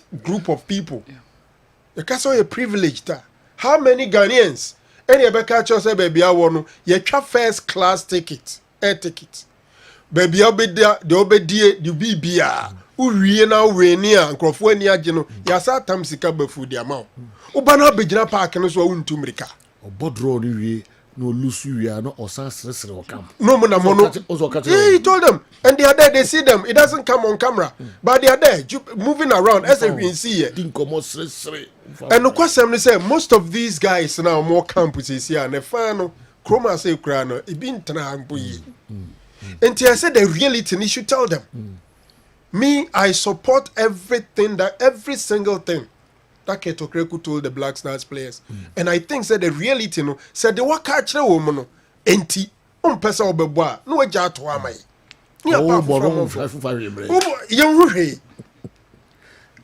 And Andy Kachira say your last 3 tournaments. AFCON, World Cup, AFCON. Eko make 1 match. And on my Ghana in Qatar against Korea. And these are the crop of players day in day out. Omoba. Entima yanka hwenkyere omo. Omo bebuefu. Omo bembebu. Na ye no ye de akoma de akire no ye bumfu. Sometimes some of them ebu foot to the stance on to me entrance no atiesi park so no koya the police crunch no. So for me it's perfect and this is the right occasion. They have underperformed for so long. Unfortunately, omukom club na no wakoba na adwem so mo na ese from. It is said waka kire omu. We a Black Stars player na nsem na yaka ni nti se sebio. Obuofu na omo bi mu a. Na yehu se de oka nyina ya patriotism. Oman Ghana hodo.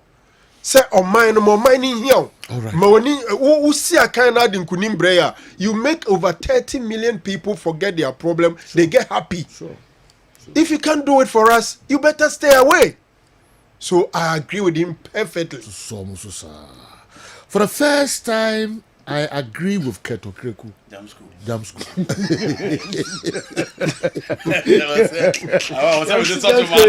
That's a jam school. So go here and come can go jam school. A different person. Okay. A different person. Okay. For the first time. For the first time. For the first time. Yes. I agree with Keto Kreku. The next time, Parliament should do their homework well before giving any promise to organize anything. I'll blame Parliament for all these confusion. I'm disappointed in them. US or no US, Kotoko is still Kumasi Asante Kotoko. Jam school. They already try to and so Kotoko supporter. No, they say, baby, what you blame na kwakugu. I've always maintained that until we make players see the value of playing for the country, there will not be any commitment. Because most of them don't see it as a privilege. Because they have godfathers who always push for them to play. When they are picked on merit, like it used to be, commitment level will rise. My view. Nana Kwekwadmako Kwale, lawyer. And anyway, if he Accra and so Abrayeng. All right, Medibesia na Medi Jaka Krameba. Mom for Subin on 10. Who screen so double so can be a mock. Okay, man, about 2 minutes. It will be another women.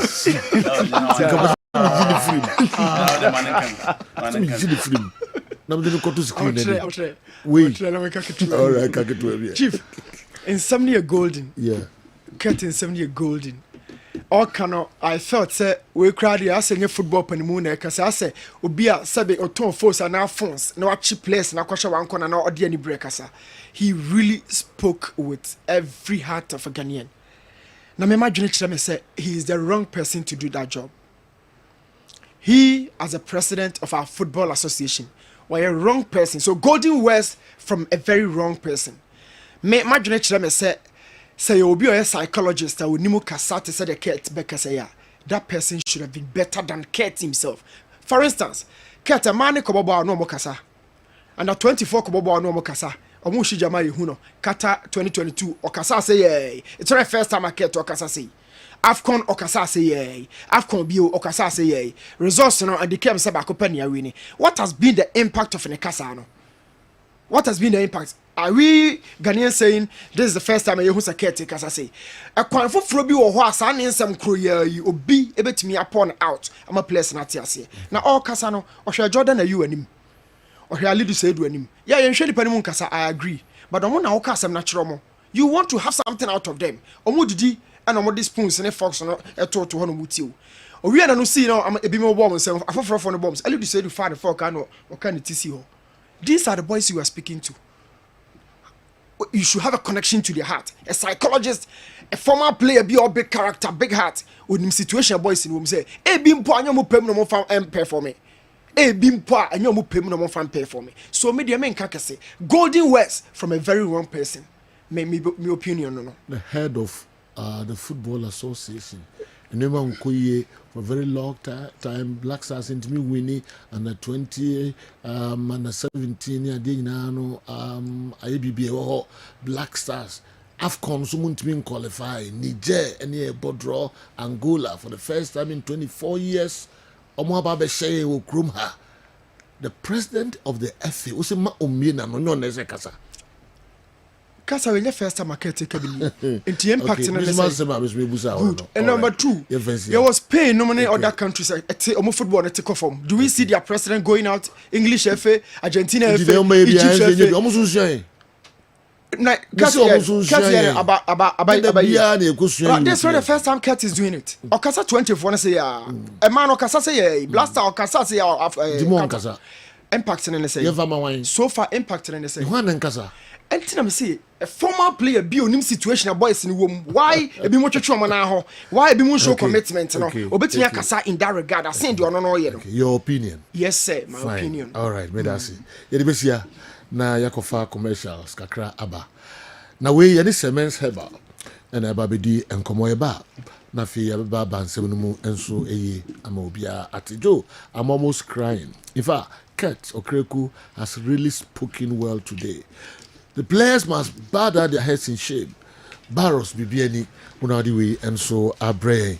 Messages no a dozen, but nyini with me a free ho a day aba. Now my 5-year son knows City than the Black Stars. Whenever we play, okay? Asian anyway, a free hand. Oh, Nebio. Monsanfa message in rebium. Na menshaya monshemi yansana mode abayensa na kwakwe bioho. Upon listening to the president of the Ghana Football Association addressing the Black Stars players, you could see someone who is really confident and passionate. But on second thought, I asked myself, why will the president question the patriotism and dedication of our players before such a crucial game? This will open the players up for public scrutiny, and that is not the best. In fact, all what he's saying or he's doing is to exempt himself from being criticized in case the worst happens and push the blame on the players when Ghana doesn't qualify. And I bet you he will go down in the history of Ghana football as the worst president ever if Ghana fail to qualify for the AFCON. Justice Mampoa Same Health Center, Semens Herbal. Mofanche kaka we drew baby na tiafa so na ni brea bapa. Doc, na it is saying. You me na so. Enko pardon. Yeah. Me so me hoye pa. You some of the same day brea. Yes. Yentie mo. Then am dey brea no pay. So you be chia ne our phoneti phone na. Said the Semens Herbal munim no. Dance mpane ne pankwa na ekoso ho. Ye Kumasi fi asokore mampon. Ye ben Kumaka. Sa ufri Dr. Mensa. Ubi so bi ohene start ni wono. No anante kakra bi hu se Semens. Ya ni asokora mampon rap bank de din hwanim. Ufri kan kwan so na ba bi take a biya taxi na se trotro de ba Semens street. Ebisa for de bia ye adwuma. Agi kwasi adan kwa na ye ma holidays na ye ba. Na ya na de bia ba so born nsempane course ye ba ne shi nkran se de ye no. O se tokoso ye ni yi. Se o he na uti na bi ha na tete wa Semens Herbal Clinic. Se jo nura woman ba kon o se ono ko me da sorry na o kwa sorry crash. Na o waist pain pa anti Tuesday no by last week. Also on me draft Saturday bi en se on so nko dware. Se sisi ne ya on tumi nko so Saturday tumi kwa sorry. Wow. Wa kasa da ya se o phone so say in fact se wa giedi. E be ko bi we tuka be dia dance e dia man. De bi enya course ye bia because of ne pa e enti. Ti de kan se bisa for bia ho free bia no. Semens Herbal Clinic. Na yen hwe mo a ne ma ho nto. Eba ne hwe mu a ya ba so vize ne KNUS se eba herbal medicine dia on de be kan research area on be fa student aba research no so. Enti eba ne mfidie de hwe mu dia no krem ni enya asenketwa ya boy ho yi pa na ye adwuma no. Eba ne se ye diagnostics ne hu de hawa ye number 1. Afi nura ye de ma nutrition cancer de ma no so e superb. Enti ebusafo enye se o ba na abuetri mi ama obi a emwa ye mo aduro ye mo treatment a e papa ye krogen ye na message digumani 0240 0240 61 61 60 60 61 61 0240 0240 61 61 60 60 61 61 afi 0530 0530 123 123 996 996 0530 0530 123 123 996 996 se utimina onya high blood pressure moja bloso a mani hunu na nanya wo se ubewu ana se death warrant se den a beku ana so ben maduru nkwana na Semens bra na ye mo na ye hu the cause of moja bloso no obi o mpa na ni kidney na ayeme na fa be no obi o kwa na diabetes obi o ha na ntim ne masi obi o ha na moja ni mayedu obi o so na akoma na kese ningi na ya na esi hu the cause of the ma pressure na kosro obi na oduro sa for the past 20 years na pressure na osro adenti na woman yen mo hu the cause the adnigina so a more pressure na kosro say cholesterol say mojo say ntio say akoma na ye behwe hu the root cause no your root cause na halfway through ya so adna no wi na fe ya me your lifestyle and nesajo ni fe be na ndi ye ni pe di no ema insulin kosro pia na mentini mu ye den enu nti oba Semens a ye hwe diet no afe ya mo natural medicine nura ebetumi abo ama moja no etumi dia konia ba yompe no peden afe osa hani payi osa no etumi to obo ano ha so fejia etumi to chinchinfo nim gastric etumi to nsno nim you do now osa obo asa jo e come down na osa na ba den pa obo so dibie ya na ba na we ni kyerɛ baabi ɛda ɛna ɛma saa nsonsoyɛ ne ba no obi mpɔ the cost of eating na ɔte pains ebi a ɛda ɔbɔ no a ɔde ɛbɛyɛ ɛda ɔyɛ mu anti ebusafo ɔba semens a ɛyɛ anan bɛ sɛ ɔba ya ɔnya ɔsa gyedo kɔ no no yɛtu ɛbɔ ase hu sɛ ɔsa no ɛnyɛ fa na ne da ɛkɔm ne fa so baeɛ na ɛba sɛ ɛtumi boa me so ano yi ma wo ɛnɛ infections yɛ sɛ jo ɔba hɔ a ɛte ntɛkora simple na no man baako sɛ jo ne bɛ wɔn hina ɛkuru pacha in fact ɔde kyɛm no kɔ ano ɔfɛre after 2 weeks ɔsɛ yɛn fa no ɔnkɔ yɛ sɛ jo ɔno deɛ ɔso wayɛ nwom kora ma yɛn nwom ɔde ayɛ first testimony ɔde ayɛ nwom sɛ yɛn mmɔ na ɛyɛ wɔn sɛ ekura ba ne bɛma no ho a ɔde akyinkyin ano ɛnɛ semens yɛtumi atreat sɛ infection ama nti sɛ wɔ bɛma no inside sɛ wɔ abɔnten sɛ dwonso no ɛma yie sɛ mu hyehyew ɔbaa waseda bi nsuo gu wɔn bɛma hyia ne nsuo na san aba wɔn sɛ wate nkasɛm kora fam infections ade ha adwen sɛ UTI sɛ STI na wɔn sɛ yɛbɔ wɔ so nya infections yɛn ni yɛbɛhwɛ hu sɛ ɛyɛ infections bɛn ɛyɛ yeast infection ɛyɛ UTI na sɛ STI ne ba sɛ yɛtumi hwɛ boa ɛma yɛtumi to ase yi ma ɔpaa ɛmaa na wɔn si wɔn ya no wɔn akyi ɛne wɔn honam yɛ wɔn ya no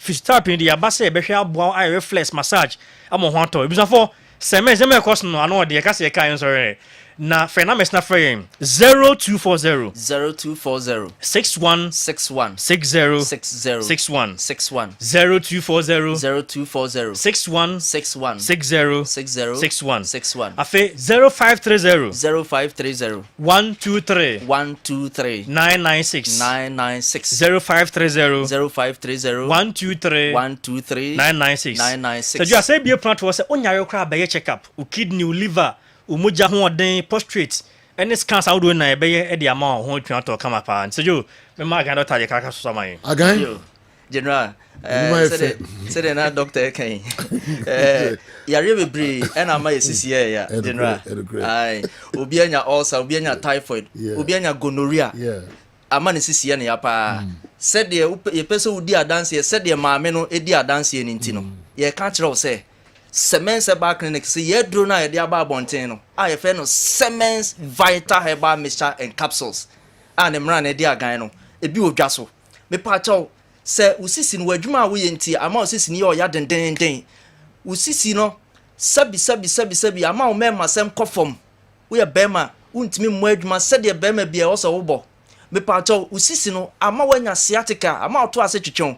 Hwe obi nim sɛ obi nya waist pain kra sabi oni control e wo sabi na janan so wo ha abum sɛ sabi na akwa akugya nan rough na sɛ wo dwonso rough me pa cho sɛ wanya saa sisi ade bia mfa ntena hɔ tumlika kɔtɔ edro e frɛ no Semens Vital Herbal Mixture and Capsules na entimi mo aw na sɛ edro we no ye ka kyerɛ sɛ ye de nti ato ho ama sɛ sisi nkwa na ye o ya ebi a wo adwuma na wo ye wadwuma wo ye no nyina ho adwuma na sɛ ntena se adwuma bebre ana wo soa ne ma nti ama wo sisi ne ye o ya den eduro no enema ye de aye nti wo sisi no ye sɛ wonom duru half wo sɛ wo sisi ya de ne kɔ ya ka kyerɛ sɛ ye de ai te sɛ obi kyekere nkate na ohu rubber no mu no enuane nura ɛwɔ nhabanya ye de ye nnuro no mu no baako a ne ho den na etimi hu ntini no ma ntini mu da ho na utimi nya ho den no asefem yese to eduro no na sa nitric will not be called again. Meanwhile, he is not the coach of the team. Anafi Sunyan Zongo and anyway and so Breye. Mr. Pobi, Jonathan Abe Pobi. Hey. Mr. Pobi that is saying also Major Adair was a special assistant to President Kutu Achampong. That's why I suggested that any elected head of state should appoint a special assistant on sports to advise him, because that Ministry of Youth and Sports is very slippery. The only ministry all past governments have suffered.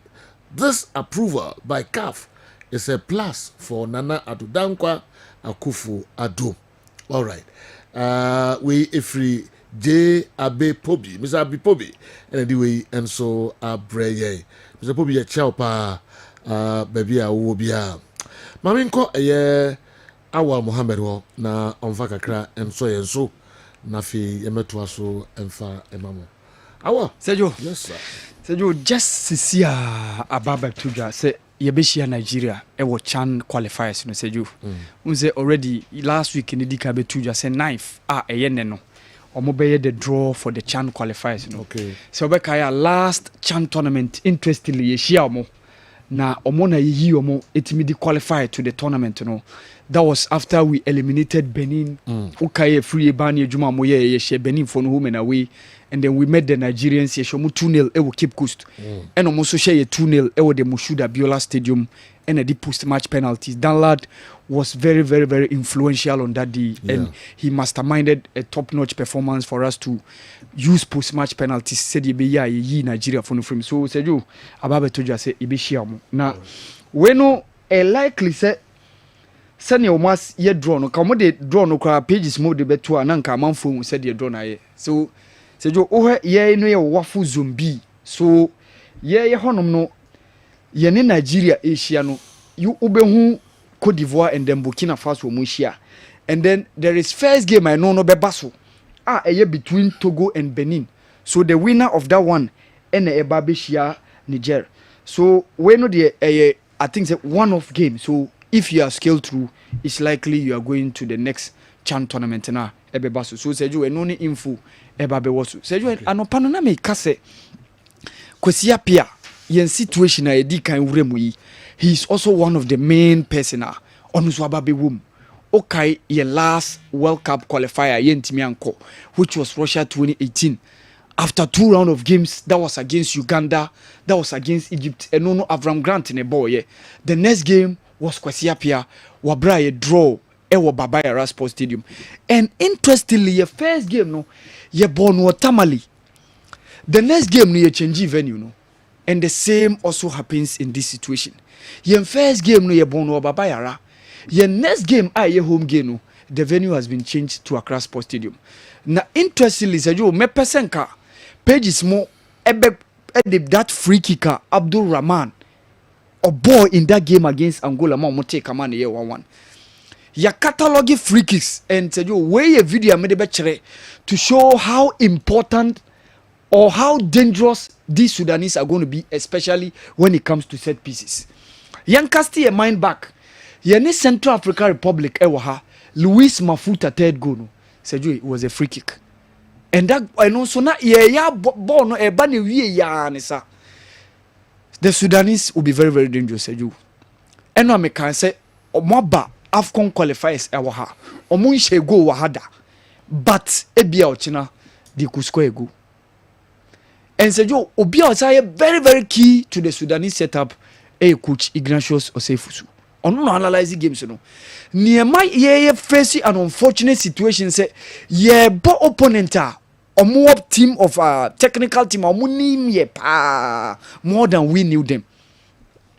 I'm optimistic say coach Kwesi Appiah knows the Black Stars players more than Seni Otuado enim Sudan for no. So said you China ebenya kwan awuramu into the game no. Yes, a very very tough game. And you say for Zunkwa former Heart of Oak goalkeeper Coach Amponsa. Yes. That's the handle of goalkeeping. Yes. So on the very replace Fatau Dauda. So said you game no China enya an easy game cry. Nya beba kwan. And then one AFCON qualifiers e basu between Namibia and Zimbabwe. Namibia last AFCON they were there, they reached the round of 16 before losing out to Angola. Okay. And over no money Tunisia, they surprised Tunisia during the group stages no. Okay. And omu team na I say majority of them are playing the PSL. Uwe Peter Shalulile, Sundowns, almost striker no. Uwe Dion Hoto, Uwe Petros, Uwe Polokwane City defender Anup, and then Amazulu. Majority of those guys are playing on the South African PSL. Okay. So that keeps Colin Benjamin's team going. But this time around, AFCON qualifier no, omo luzu 2 games nina because they lost against Cameroon and almost luzu at home to Kenya. But unfortunately, almost stadium no ain't certified by CAF. Okay. So they often play home away from home. Tia no mo didn't go born no South Africa. And then I mean, because I'm born in South Africa behind closed doors. Namibia for now, nama say I'm born behind closed doors.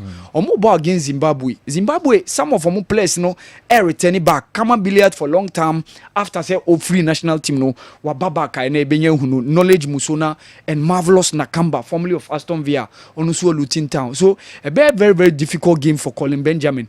he must get a very good result to make sure say Namibia be call to the next AFCON. And yes, I want to a very good result to the next AFCON. Zimbabwe MSC out on the last AFCON tournament. And last AFCON ne say near the tabua to so because omo sports ministry no influence and now omo de omo interference na aba be wo omo efe no mo e ma ye ba ne omo ne omo Kenya nyina nti ye hwe AFCON qualifiers na that's the game I eba so ne nti the rest of the games no be to aso china so seju ye benya kwan na ewura eno so emu Awal Mohammed and so they are the abano no what Newton Latte Marigata saying you should come again ni abe ablekuma omanjo and so there I don't know Joe the other side of the coin is that we have we inquired from the players why they aren't performing well? They may also have some pressing issues. It could be they don't feel motivated enough because of certain pertinent reasons. Are the players happy with the technical direction of the team? Kat Okreku spoke well, but they must all be on the same page. Okay? They must function very well as a well-knit side from the management to the last man. Jumeura, love and see. Okay. Sweet Abido, Maminchao. Sweet Abido. Abiden's catering services. Maminchao, ne mo nyina biane sofoma na by time bia Kessben television. Na Osmo TV Eda Abido Abiden's catering services. Remember na ibibia modi. Na nka mo ye nnuane ma won nyina no obe stop wo mo. Na wona ya ma fa oda. Take a jaya. Yes. Mentan fa but Adam fa no. Yes. Wo de o kan fo aduane a say e ho de me no wo one side. Person say. Dem pete me chene say. Mu ye. Na ri na kofa. Ah, o di nka sente adina.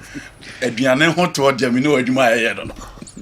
You can food ya na say. E je chia. Me no to aduane. You mean they said you know. Aduane se bi aduane fun de ni dia. Ni dia ya. You know, wo ni dia ya papa ne nkwan fun. Ni dia. As ye dia ba si so na wudi. Me ketre man so na say da aye ni say. Fati ade dem ko a. Fafa taste. Yes. Me ketre man afade e de sa man aka no. Dia de fun be to so asabi. Aduane fun de ni dia ya. Obi adi adanse nyame no nkwan na ka jino. Bia me ka say I say ka honorable Sampain on fakrum. Na o ma ye chichi nnuane fo ni pi. Wa e be tisi o de on maduane ye ni asoko. E bia ma odwetire bia kosu adwuma foforo bia. Ko nipa bebre ye aduane a ne de. Nkasi. Ha dream. Me ko akotrai. O de one or two minutes mu dawo. All right. Nti ye no so ebesia Masa Karim oso ma menchiao e wo aswase. What Masa Karim nka?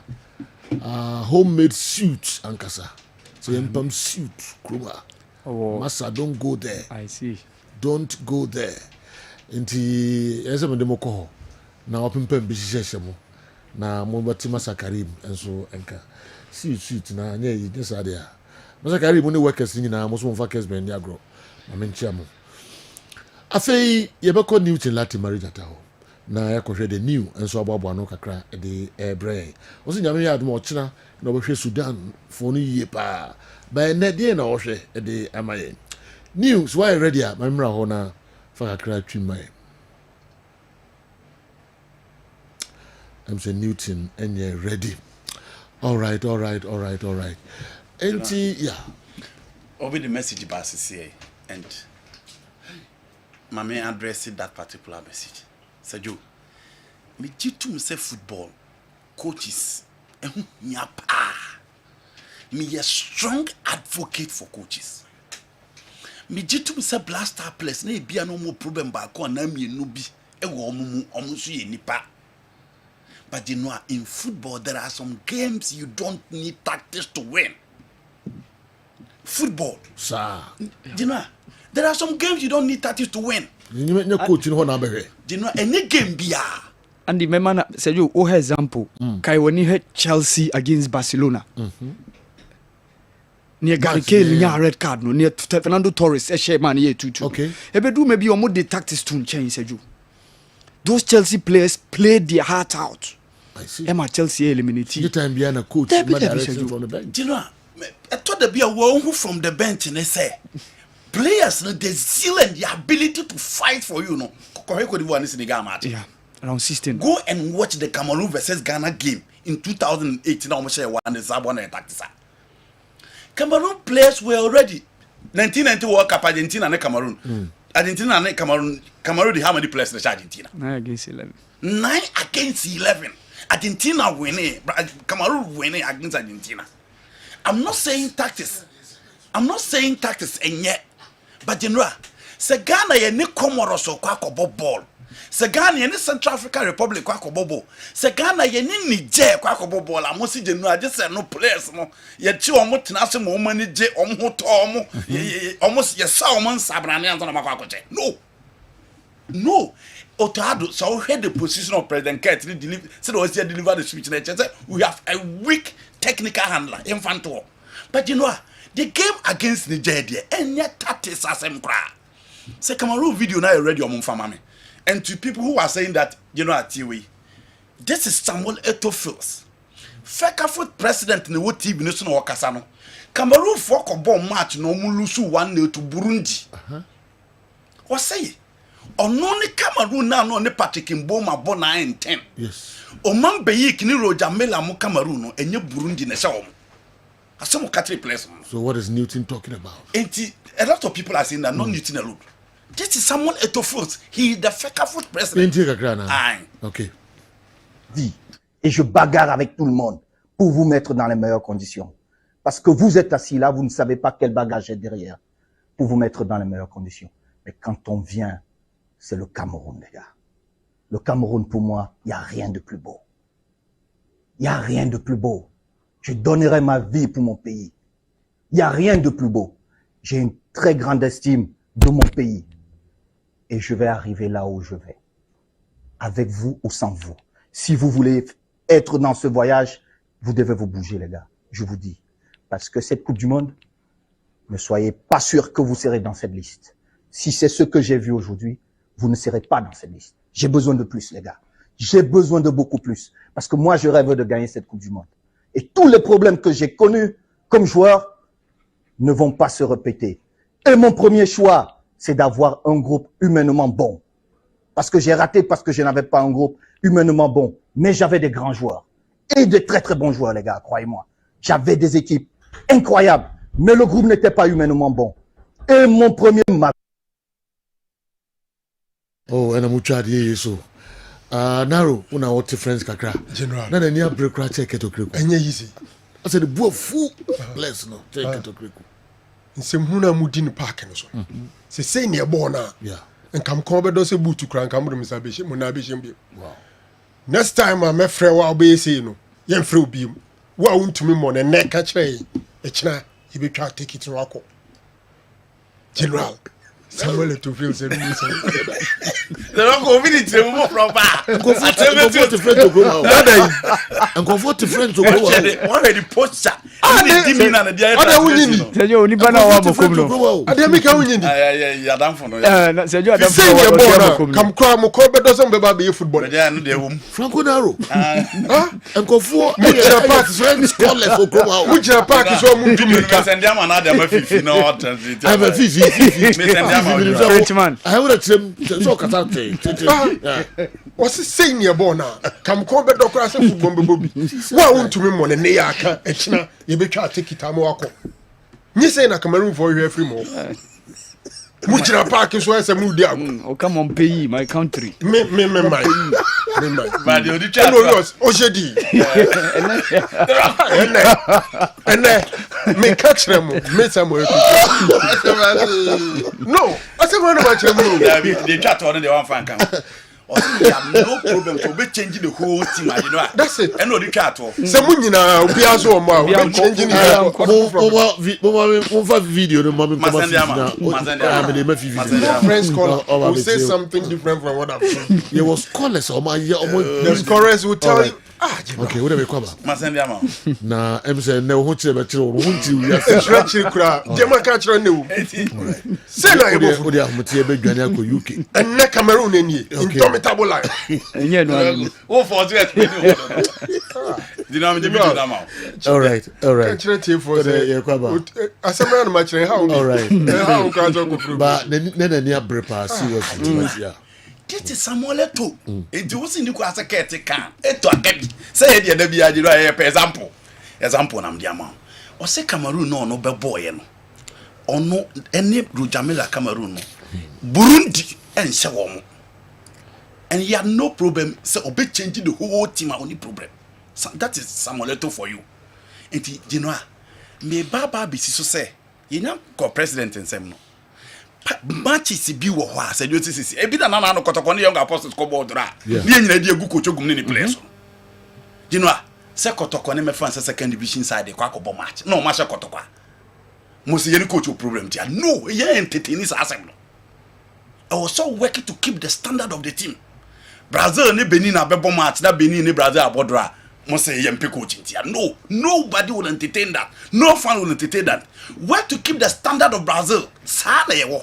See any Cameroon and Nigeria na any of the nations in Gakobo and you know Ghana's was steady countries na almost sorry omo ya ade pa no sorry no omo ya ade kwa yinhia omo pa ya we e one few occasion omo an yakwa kochia countries Senegal see so yi the last time when the ball 2015 omo share sa time ko omo team na fina na omo ye omo ti so omo hye nkrofo nyina ile obi amoyo Egypt see so na omo hye obi awo African game na omo boy na omo team ni kra ba fam was the 2010 final.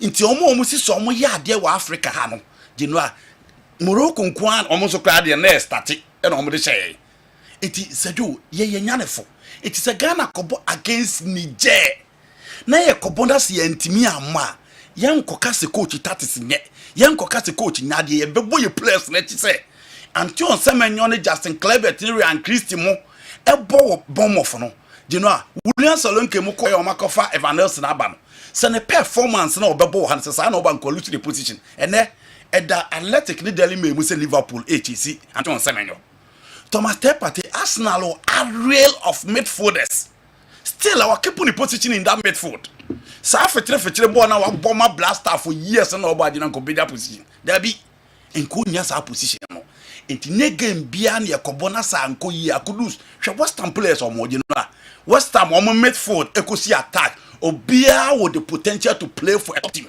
obia from Edson Alvarez, Guido Rodriguez, Lucas Paqueta, Kudus Mohamed, Gerard Baldwin, Nicolas Fulkrug, omo nyina you know obia with the potential to play for Manchester and Chelsea and Arsenal but still Kudus are working to keep his position even time and uniform cry he still playing sa fetre ball na oboni sese no se no boy anka Ghana for be sorry aka say yempam de union man moten omo mu ready is concern it was because Kudus because he say the damn kwetira Kudus will not get the opportunity to grow now they continue this kind of performance I think that we should keep no assembly United Andy so a Blasters player now feel say coach bi hu you him penyi bi hu you here your friend one member simple obadia Ghana for expected the best from you.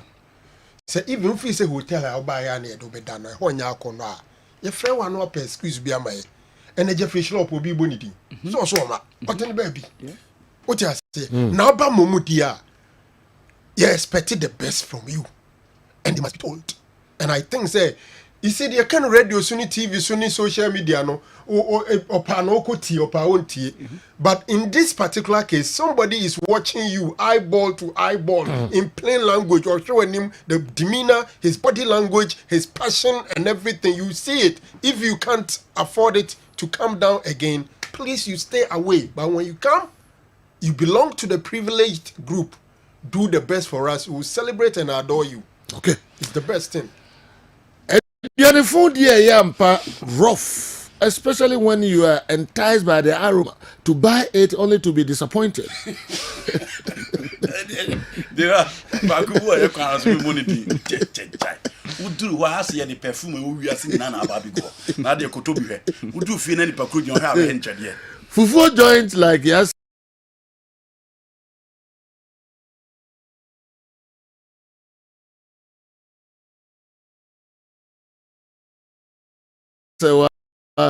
should be giving massive promo. Yes. Any say come boba, ya say one go and remember. But though these antics from you make me love you guys so much, especially my super handicap. Please beg Andy for me to add me to his WhatsApp to his page. Tom Casper, it also una the way and so I'm prayer. Tom Casper, yes. 44 253482 44253482. Me DJ chat to okra. Na me ba na fi ewura dia ka no enso emu Kessben television. Comfortable. Bajo comfortable. Adi na mo na wona afi ya na ewura ha obey. I'm go find him. Okay. Comfortable. Amun capture on mami. Wajeni mu. Okay. Comfort. Okay, so ni maboa ponchi. Ani mami. Ani. Agra grosia. You ready said you. Agra grosia. Yes. Na I'm so part of kokwa hwe. The nyama aban na betro. Aboa once dance no so when tia futu ayi sie ni frefu. Sie ni frefu no. Koto so pe ni moja dodo a ye di nsuo na frema no. Enti comfort akwaba. Yeah. Say yeah. Nyame ado. Okay. But in dinner the brain. And then blood circulation. Said the moja edia frusane e woni pedi. Okay. Mechia etiefo ni ahwefo nyina Bia Joso. 3P garlic mixture. Yes. A free pure natural health. Yes. A droni e dropa garlic crogen ena yedia ye yemfanka eja yemfa nsuo mfremu. Enu ntimu ahoden na da so gina ne naso yie pa. Na eye ntinim akomem eni moja mu adwuma. Enu nti wa yade bi fa wontinim akoma ne umoje ne mu no nya bi nonnom a bibia betimi akoso toten e dia ma ensuo gugu ya wa bai.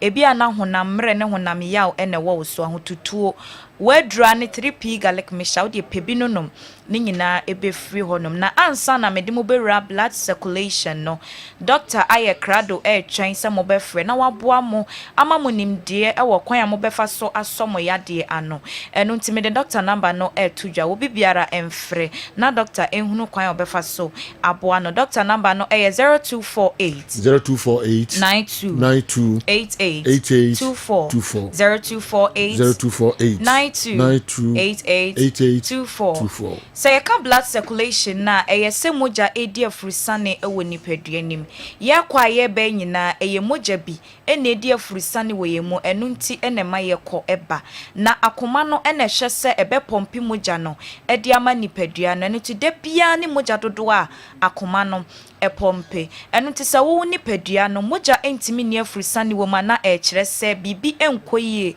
ewo nipaduanim na yakasa obi anya poor blood circulation na kyerɛ se moja entime enkoma eni akɔne aba ewo ne nipaduanim de be ntia ebi ana bibi ekoso wo wuntininim entininim asisi enroban nimu asisi anase moja bi abontoa ewo baabi enu nti na ama moja no entimi eni afurusane no na ne nyina eya na ye niema ye dikɔ ye yem ne de ye nipadua no eno na ya ekofa saade no eba enu nti abribia ye tufu sa ye nhwe ye ho so ye ne de ye die so ye sade be ya ye nipadua na pomoden mapa ebetimi aye yen dia o 3P garlic mixture anonom no na wo hwe se de wo de kwa wo yem bia ye aduane a eye healthy ebeboa pomoden no ama moja afurusane die nso akoso wano enu nti sa wo ye obi a ope ensaden no ma de bia ye tufu sejan nom ensano emwa mamoja eni afurusane ewo nipaduanim ne sa ne se sa wono monsana efon entine no etwonchum ntine no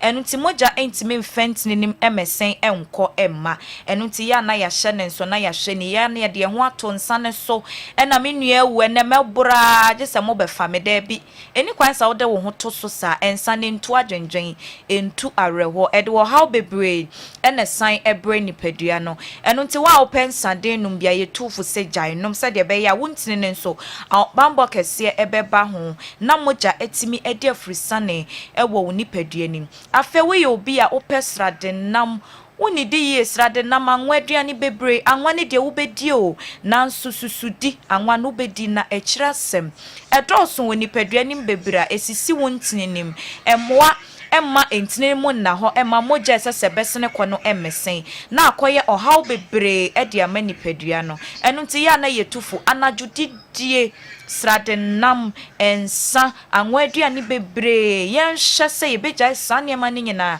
sɛ bɛyɛ a aberebia yɛntini mu ɛbɛda hɔ na mogya etimi akɔ aba sɛnea ɛsɛ afei wo somboro so a etimi kɔfa saa deɛ we na bro ni nyina yɛ sradenam na yɛwe no kɛseɛ no nyankopɔn ene boye nanso yɛbɛ sradenam ne didi saa nnuane we na bɛma kɛseɛ na boro so na yɛntimi nyɛ yɛn ho hwee na akɔfa ɔhaw pi adi aba obon sɛ mogya entimi eni afrisane ɛwɔ yɛ nipadua nim yie na akɔyɛ ensɛm pi afei we yɛ obi a ɔtena se faako anasa wo de wo nan to so a ɛkyansa no we obi a ɔtena se na waka ne nan ato so sɛ yɛ den na onyi ne nan ne mfiri hɔnom saa bre na wayɛ saa deɛ no mogya entimi nkɔmɛsene ɛwɔ baabi a wo de wo nan no ato no ɛyɛ saa wo se ananse akyew ananse nso nyɛ police na wakyew onan ayɛ titiriti ne nyina ɛkyɛw sɛ mogya entimi eni afrisa ne yie ɛno nti yɛnhwɛ saa deɛ ne nyina obi wɔ hɔ a wada na ɔde ne ti ato pillow so no agye sɛ ne nsɛi ɛsan da hɔ na ɔde ne ti no ato ne nsa ne so wobɔ nsɛ ɛyɛ saa na wo nsa na wɔn ayɛ titiriti na kyɛ sɛ mogya no entimi ni afrisa ne that moment na wayɛ saa deɛ no ne nyina yɛ na yɛnim sɛ ɛde wɔ haw ɛbrɛ yɛn mesrɛ mo mɔma yɛnhyɛ ne nyinaa ɛnso sɛ deɛ ɛbɛyɛ bɛboa ama mogya afrisa ne die no akɔso wano ɛwɔ nipadua nim woyɛ obi a wo akoma mo ɔhaw bi wakoma no problem ɛwɔ ho ne nyinaa etimi etosin ɛma mogya entimi eni afrisa ne ɛwɔ nipadua nim yɛ baabi a wo bi ɛdro no yɛ 3p garlic mixture pebi no nom sɛ deɛ ɛbɛyɛ ɛbɛsisi ɛbɛbiebie wontini nim na baabi a esisi nyinaa emu ate sɛ deɛ ɛbɛyɛ mogya no ɛbɛtimi adi afrisa ne akɔ aba de bia sɛ deɛ ɛsɛ baabi a wo bi a mede doctor number no ɛsan ato dwa frɛ doctor na ɛne ne ɛntwetwe nkɔmɔ wo frɛ no nso a ɛmfɛre kyerɛ yadeɛ ni mefiri ne tiri so kɔsi ne nan ase na wɔn hunu kwan a ɔbɛfa so ɛde aboa wo number no ɛyɛ 0248 92 88 24 0248 92 88 24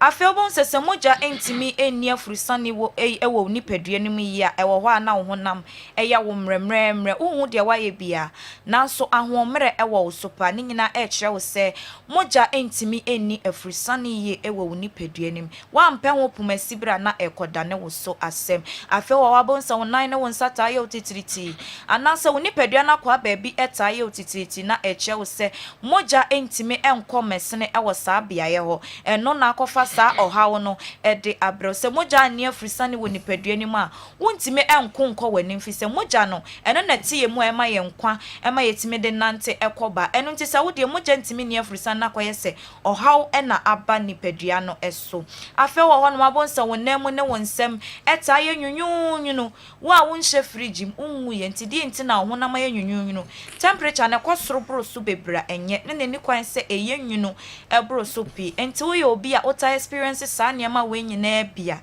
ɛwɔ sɛ ɛkyɛw sɛ mogya entimi eni afrisane yie ɛwɔ nipadua nim ɛno ɛna akɔfa saa ɔhaw na bro afɛ wɔ hɔ a ohumi a ensisi so yɛnti aseɛ ne yɛnti asa deɛ no abayɛ so na yɛde hyɛ adum ne adan bɛyifo bi ɔte ne baabi a wɔnya yɛhwɛ ne yɛde akɔhyɛ no ɛkyerɛw sɛ mogya ntimi ne afrisane yie ɛwɔ nipadua no ɛno nti na ahome a ensisi so no ɛnyɛ bibia ɛna ɛyɛ o p3p garlic mixture na nonom sɛ deɛ bɛyɛ saa ɔhaw ne nyinaa ebefri hɔ woyɛ bibi kakra bi a na wabrɛ wakoma ɛbɔ peli bebɔ no yɛ nyinaa na yɛbɔ bepɔ no nanso nko abɛbɔ bepɔ na aba bedru no asɛ wasoa nneɛma na wabrɛ wohumi a ensisi so wakoma na bɔ ntɛntɛm paa ɛkyerɛw sɛ mogya no entimi ne afrisane yie ɛno nti na akɔfa saa ɔhaw ne nyinaa ɛde abrɛw ɛduro no ɛyɛ 3p garlic mixture pebi no nom garlic no wɔnom a ɛngye wanum ɛnya wo hwe ɛbɛboa na asiesie na abɔ wo ho ban afri yadeɛ enso ho sɛ mogya ne afrisane yie nso awɔ abon sɛ wani enhu adeɛ papa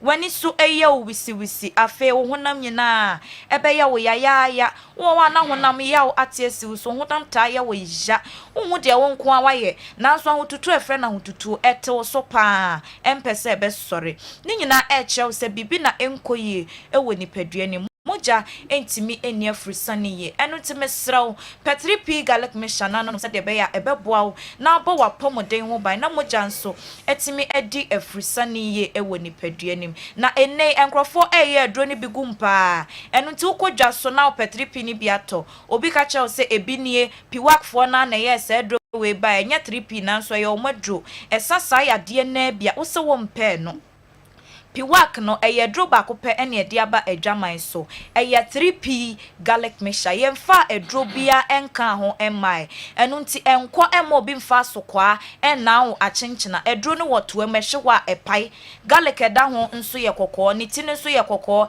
emfedi enti wo de wato edro no wo bi yeso ni ti na fedi won se etu aka won se ma ho se obi enna ye edro ni bi edi afra enya 3p garlic mixture no enti hyesane ma we nyina enso nato edro ni bi na wa hyene so sesa wonom na woda ebibidro foforo bi so anasa brofodro bi so a 15 minutes obetimi anoma enkofa ohaw bia emre wa pomode moma yen hye sa nema we nyina na yenonom edro ni bi na emwa ya pomode na edro no enye na ewo herbal shops ene pharmacy shops ahodo a ewo wiase afana eno nti pharmacy shop na ewo wachire ho no obetimi enya bi atosoma akwara no na onkope bi ento emma okwa wo so P3p garlic mixture enti bia na wo pedro bia to wo Accra Okanshi Kokenso Kofi Sam enafe Angel Herbal na ko pebito Ashama ko Echoes Pharmacy Tema Community 5 aya Little George Madina Health Alert Clinic any post office no ene di enimo hye sanso na Kumase ko Kolinak Herbal Dani Herbal enafe Chris K Herbal ne ko jewo die ho obeko Albert Sam Herbal takrade eye AA Mensa Koforidia Gapson Pharmacy wa enso eye Mumuni Away Enterprise ene cathedral no enedi enimohwe sanso na tamale obeko wofakojo Herbal eben electromat no na wonso wakọ akọje wodie medema no ACD mede doctor number no chatwo edi amamo na ma fre doctor no wahunu kwan obefa so aboa mo na wonso mato enupa no ebi doctor number no 0248 928824 0248 928824. Okay. Come for the bedasi. Na nyame ya do be san ni wa hia. 220. Eni obo metiko po yi yate. Se unu me beli nyina so. All right. We sorry ko. Yes. Na udu se be guti. Anu su. Udu ni su abamanim. All right. More friend numbers no I come for there to no na money 3p garlic mixture a doctor for no entwetwe enkomo omo bebre e de mamo. Kindly let Ghanaians know that the day you told the Black Stars in South Africa when we lost the game against them during the World Cup qualifiers before the return fixture in Cape Coast. They should listen to the words of lyrics of the national anthem carefully. They should listen to the lyrics of the national anthem carefully. They should know that they are first a star because of Ghana. They are stars because of Ghana. Why not anyway? All right. Though it's true, sometimes you have to throw your tactics away and go with determination. Just look at Hearts of Oak and Asante Kotoko matches. We went in with determination and won the matches. Nto Jan and so ana ama yensa aka we yebehwe eno enso why na dibi ababiom Gadgesburg Accra. Here are Gadgesburg say dey now dey eba dey now dey ba. Good morning boss. If anyone disagrees with the speech of Keto Kreku, then the person is not interested and probably trying to be hypocritical. All that Ket said were comments we all made after the last two games. The players needed someone bold enough aside the technical team to tell them to their faces for them to know how much emotions Ghanaians invest into the national teams. And the GFA boss did just that. There was nothing to take out. All the words used by the GFA couple were on point. Gadgesburg and so ama yensa I can't wait. Mami name Michael Abebi Odia also no hello Kwaku. I'm saying medin kan na. I don't know. Good afternoon, General. I'm loving the crew this afternoon. So disappointing and mind-boggling anytime you watch these Black Stars in their clubs and come home to play this kind of football for us. Ghanaian fans go to the stadium in connection with the performance they see our players exhibit in their various clubs, so they can't be disappointing them all the time. Spot on from the FA president. Okay, the hello Kwaku, and so they buy and no. Maminfa we intro to name a Michael Ababiu, and so the way Abba seems you don't understand Newton. Personally, I agree with Newton because this is not the first time Mr. Okreku has used this energy to address the players, but they didn't listen. We don't address players when they are eating. Okay, it's like making a promise during sex. Can you play the number of videos Kurt has addressed the players like this? How many times has Eto addressed his players with this energy? Ababio Michael Zunediwe Abba tutu bafo na the opesa oye no onye ya na wagya na futu utu bafo na the opesa oye no onye sila no do oya na oya na wagya na futu ne kasakire dabi Newton Latte Marijata Brai na yenhwe do de brain ene awie.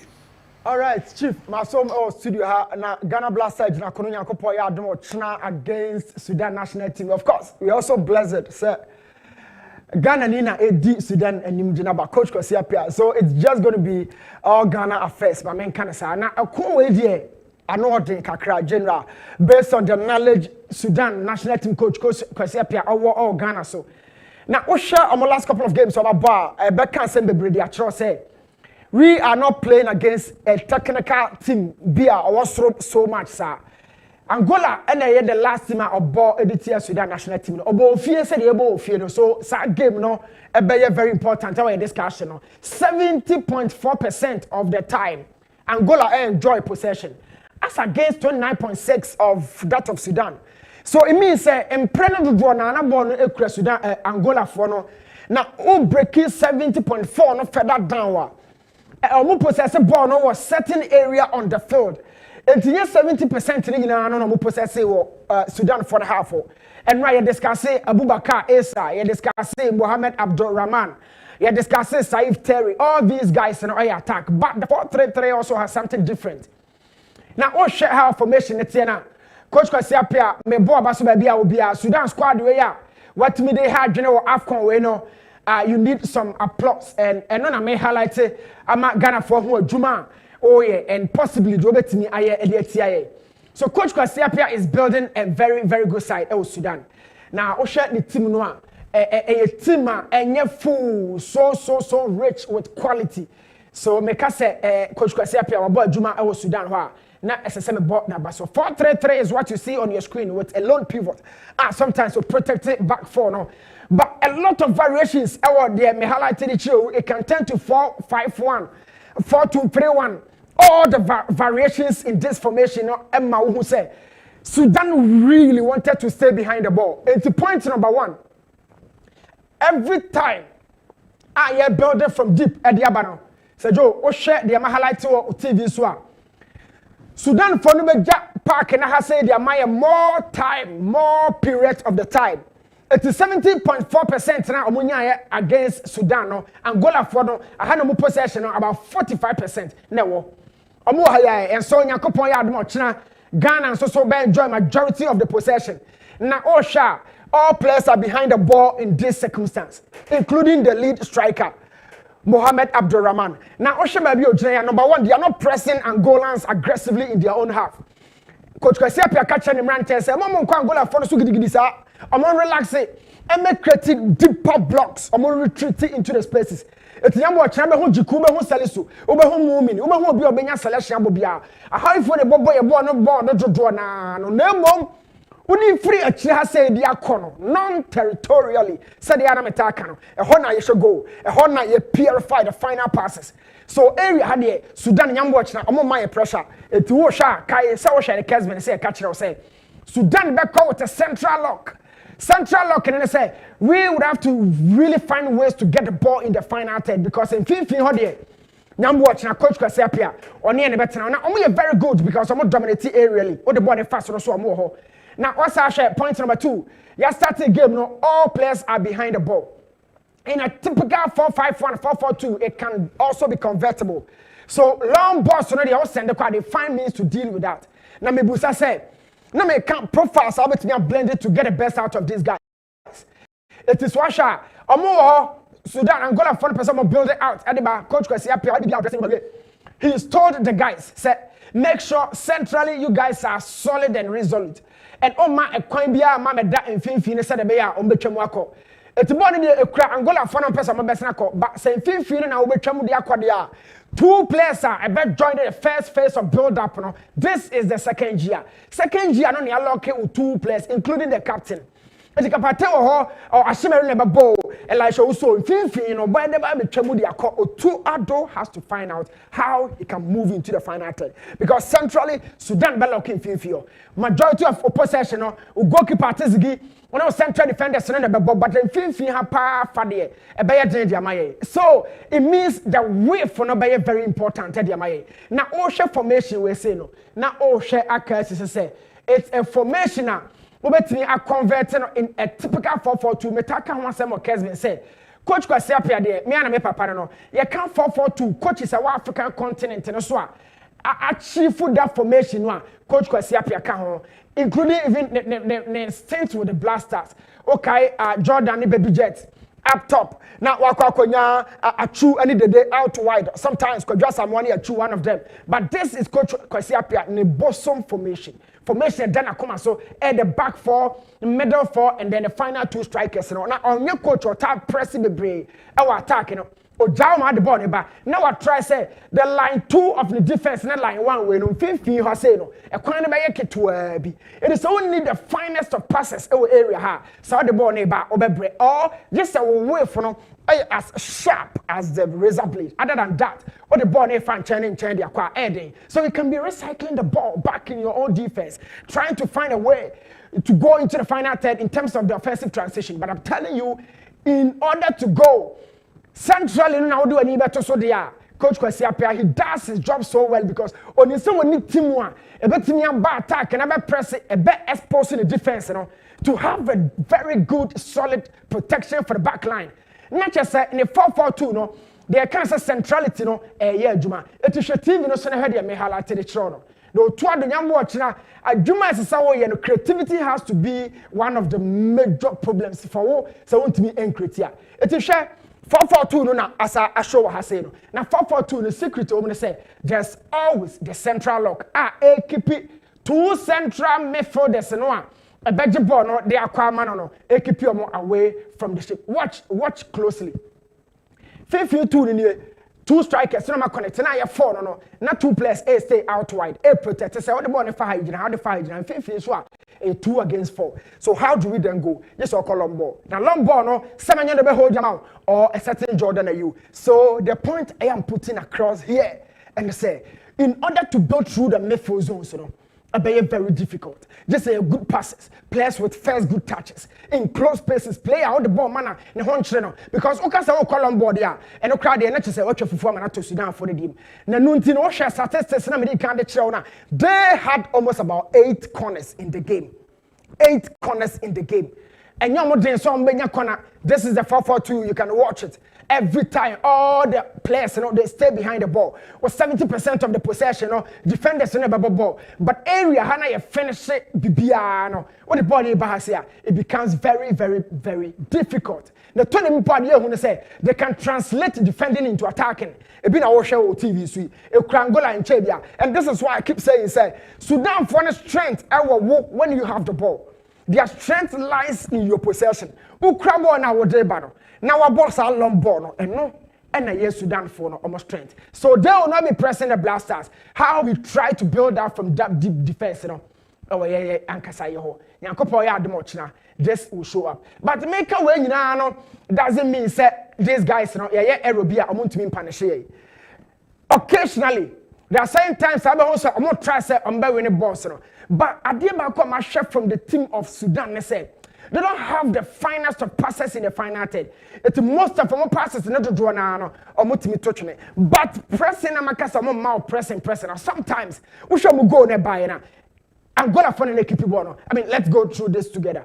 So Angola for an equipe bono, 1 or 2. Makacho, I'm pressing to a member. Occasionally, we are error with Chiroma on betting upon a show, just as it happened here. So Ocean, keep not try to best send the ball in the home. You know, he miskicked that ball.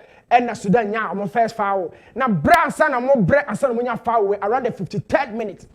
And the team were technically when you're good, you know, set pieces draw and you move bronya. And it is our set piece in the buy, you know. Now come around and talk coach Kessben so one jubilate na Makaila Nurse Colony of Argentina. Because we are bread and son at this particular situation we own ya. And this is how we're building the team, you know. Every time no on far pressure and turn on be brace and quarter because team no yet technically structured. Omuni body bobe nim diemu no cover something and omo more resilient mentally. So omo no ba about doing so be defeat you more. And tactically we build the team no. Me catch off 4-4-2 ba sha dey bia was say this is typical 4-1-4-1.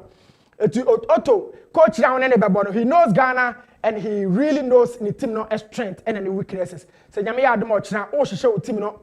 Now one to boy say ahye ne tactically now be tactics ni bom ne sa ne ma no for commitment nko the commitment be but tactically the coach has to show up because coach Kessben apia emre bia ye ball Ghana ne Cape Coast na no ko pass tactics ni bom tactics ni yeah fire and brutal it works on na converted 4-4-2 to 4-1-4-1 and that 4-1-4-1 no it can also be converted to 4-5-1.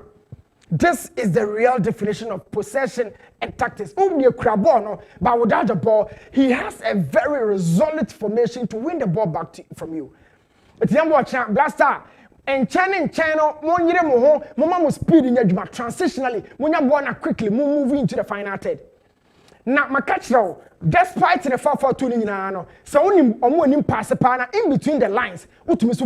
So there are sequences of possession and go for the team in the realm, except for the fact that in the final third, not shooting, it wasn't of that finest purity.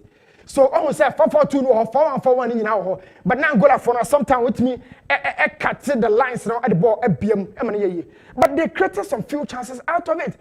Now watch Microphone be aggressive. Aggressive means Sudan team know you about 60% physical team. But boy referee penalty.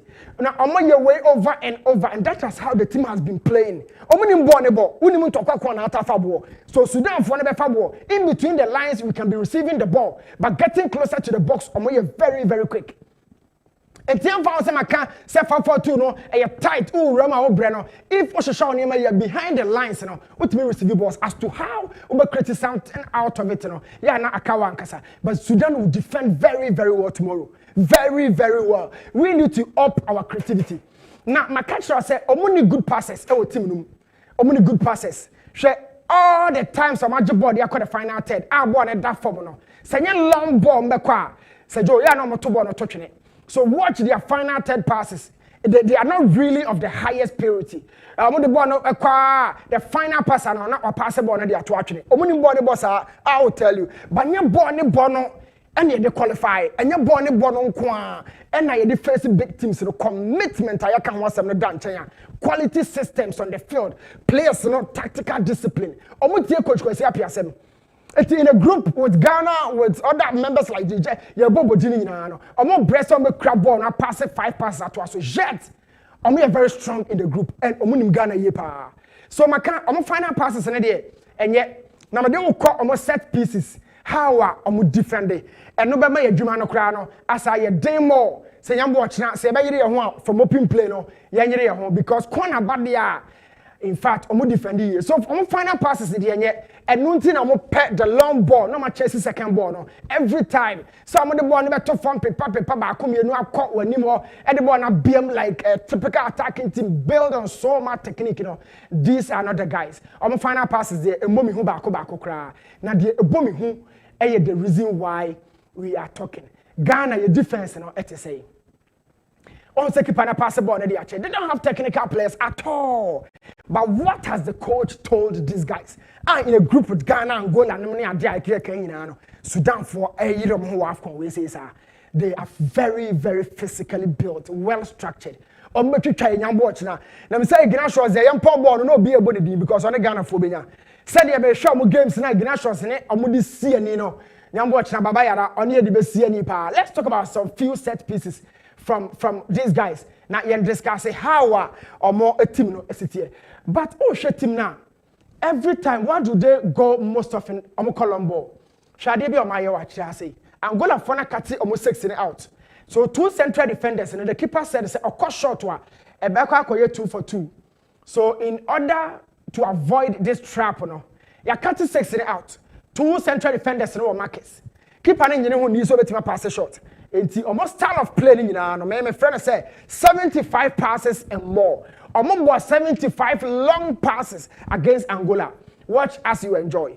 It's a young watcher, long balls, never buy a chrome but more. We should dominate in the air, win second balls, and transition to the offensive third. And Sani and Yago. 75 long passes. Young watcher, never broso against Blasters. Against Angola, they went every time the traditional way. Yem prepare which yem risk, quickly they send a long ball, fight for the second ball as you are enjoying. Now I'm not try say I'm bet me anya chance out of it. So in keeping the ball here there, out. I'm gonna keep the ball over bet you. Now my cousin be say show more set pieces in the kakra. Now you discuss corners 1 or 2 in frame. I'm corners now. Some person the ball not to 6 no more they are auto forget it. Because the 6 no more by be a keeper ni if you want to go in that angle, Otto, I am saying, say, forget it. This is how Omo defend it, Omo box, you know. They try to increase or raise the height of the back line. So, defense, they get to be. And the Pami and Sandy Jina, say, I am structure, and it's here. Omo protected goalkeeper, no. By height, by aerial dominance. And the Pami and San always. So, open sound share, the one I took it to enemy, Otto, forget it. Find another means. They've done this all in their games. They have 3 players in the 6 protecting the goalkeeper. It is how I will drop a ball now. There's always a high probability set on the save ball. No. Always. It doesn't change. It's never going to change. Angola, this is the last game of my boy. I also have that of Amoni Niger. Always. It's a sort of for so. And Angolans were very variable in dealing with such situations. But in Crawford and Sadia, you always see them. Now, goalkeeper no Mohamed Mustafa. Other than second keeper be replace Dasha. This is a situation as I say dealing with. Keeper no very good height. Alongside 3 protectors, you know. And my only one drop here to get to anyone. So we should have a means of dealing with these guys because I'm dominating also. These are all the details part of Coach Kwesiapia. Ni team nyame admochna or the beboti the Ghana Blasters. And Osha ya Angola fun try say almost someone sa baako mienu ne bibi kakra hono. So I'm saying that sometimes impo so mu defend the corner no a omutimi nya chance out of it. But Osha de no TV no so watch this corner. Omo defend the corner. But corner no mu defend no omo chance our corner defending no because it's been the situation. So in a twinkle of an eye, we you to Adonai Blaster coach and Crofona come corner mu defend no. Omo show last defenders no on 1-on-1. Now we show TV na Ghana Blaster we atoye bebre 2 for 2 1-on-1 atoye sa we situation but in a split seconds Sudan for na omo defend it and omo turn defending into attacking. Because and fight to form the least chance they have, no more than this chance out of it, and it was a real chance. So everything about Sudan has been discussed here. Now you predict say you dominate or strong pick second ball, sir. You best struggle. And Krafono and press aggressively. Our goalkeeper on the side, they will not be giving us that tough time. You grab ball now. You better enjoy a lot of the time. You better enjoy ball now. But ball no area better enjoy the defense. So near send a long ball. Centrally you better struggle. Oto has to know that. Say in FIFA in the minimum of chances they have. About me turning into counter situations. Now we list that about me turning my ball now. Eddie show we will be talking more deeper than this for the Blaster no and the Sudan. So where is Sudan? Quiet fancy. Near coach for Nyambo. Pick up your seatbelt in a fashion. Blaster be piano. You be breaking all the codes down. But for now, where is Sudan come out? I'm if I see any coach for. Say Joe. Actually. Okay. Newton Latte Marie Jataya Sum. Ewo ha enti yebetwa so enso de ama for Kessben television. Kessben 93.3 Kumasi, Kessben 92.9 Accra. Kwa Miki, Brana, Yenja Boafo non sensem kakra na yentu aso. Totina 74, T74 draw. One T74 be a kidney problem, or liver problem, or lungs no problem womb, when Nino or problem or ho. And answer will be our abdominal pains, or syphilis, or gonorrhea. A draw was someone num, T74. And when you draw no mass problem needs to be tracked a day amount. Obi a HIV, HIV, per se, HIV no, a man, you manage the mawa a T74. Obi a COVID, fibroid, ulcer, asthma, T74, and what's someone immune system no be so boostia T74.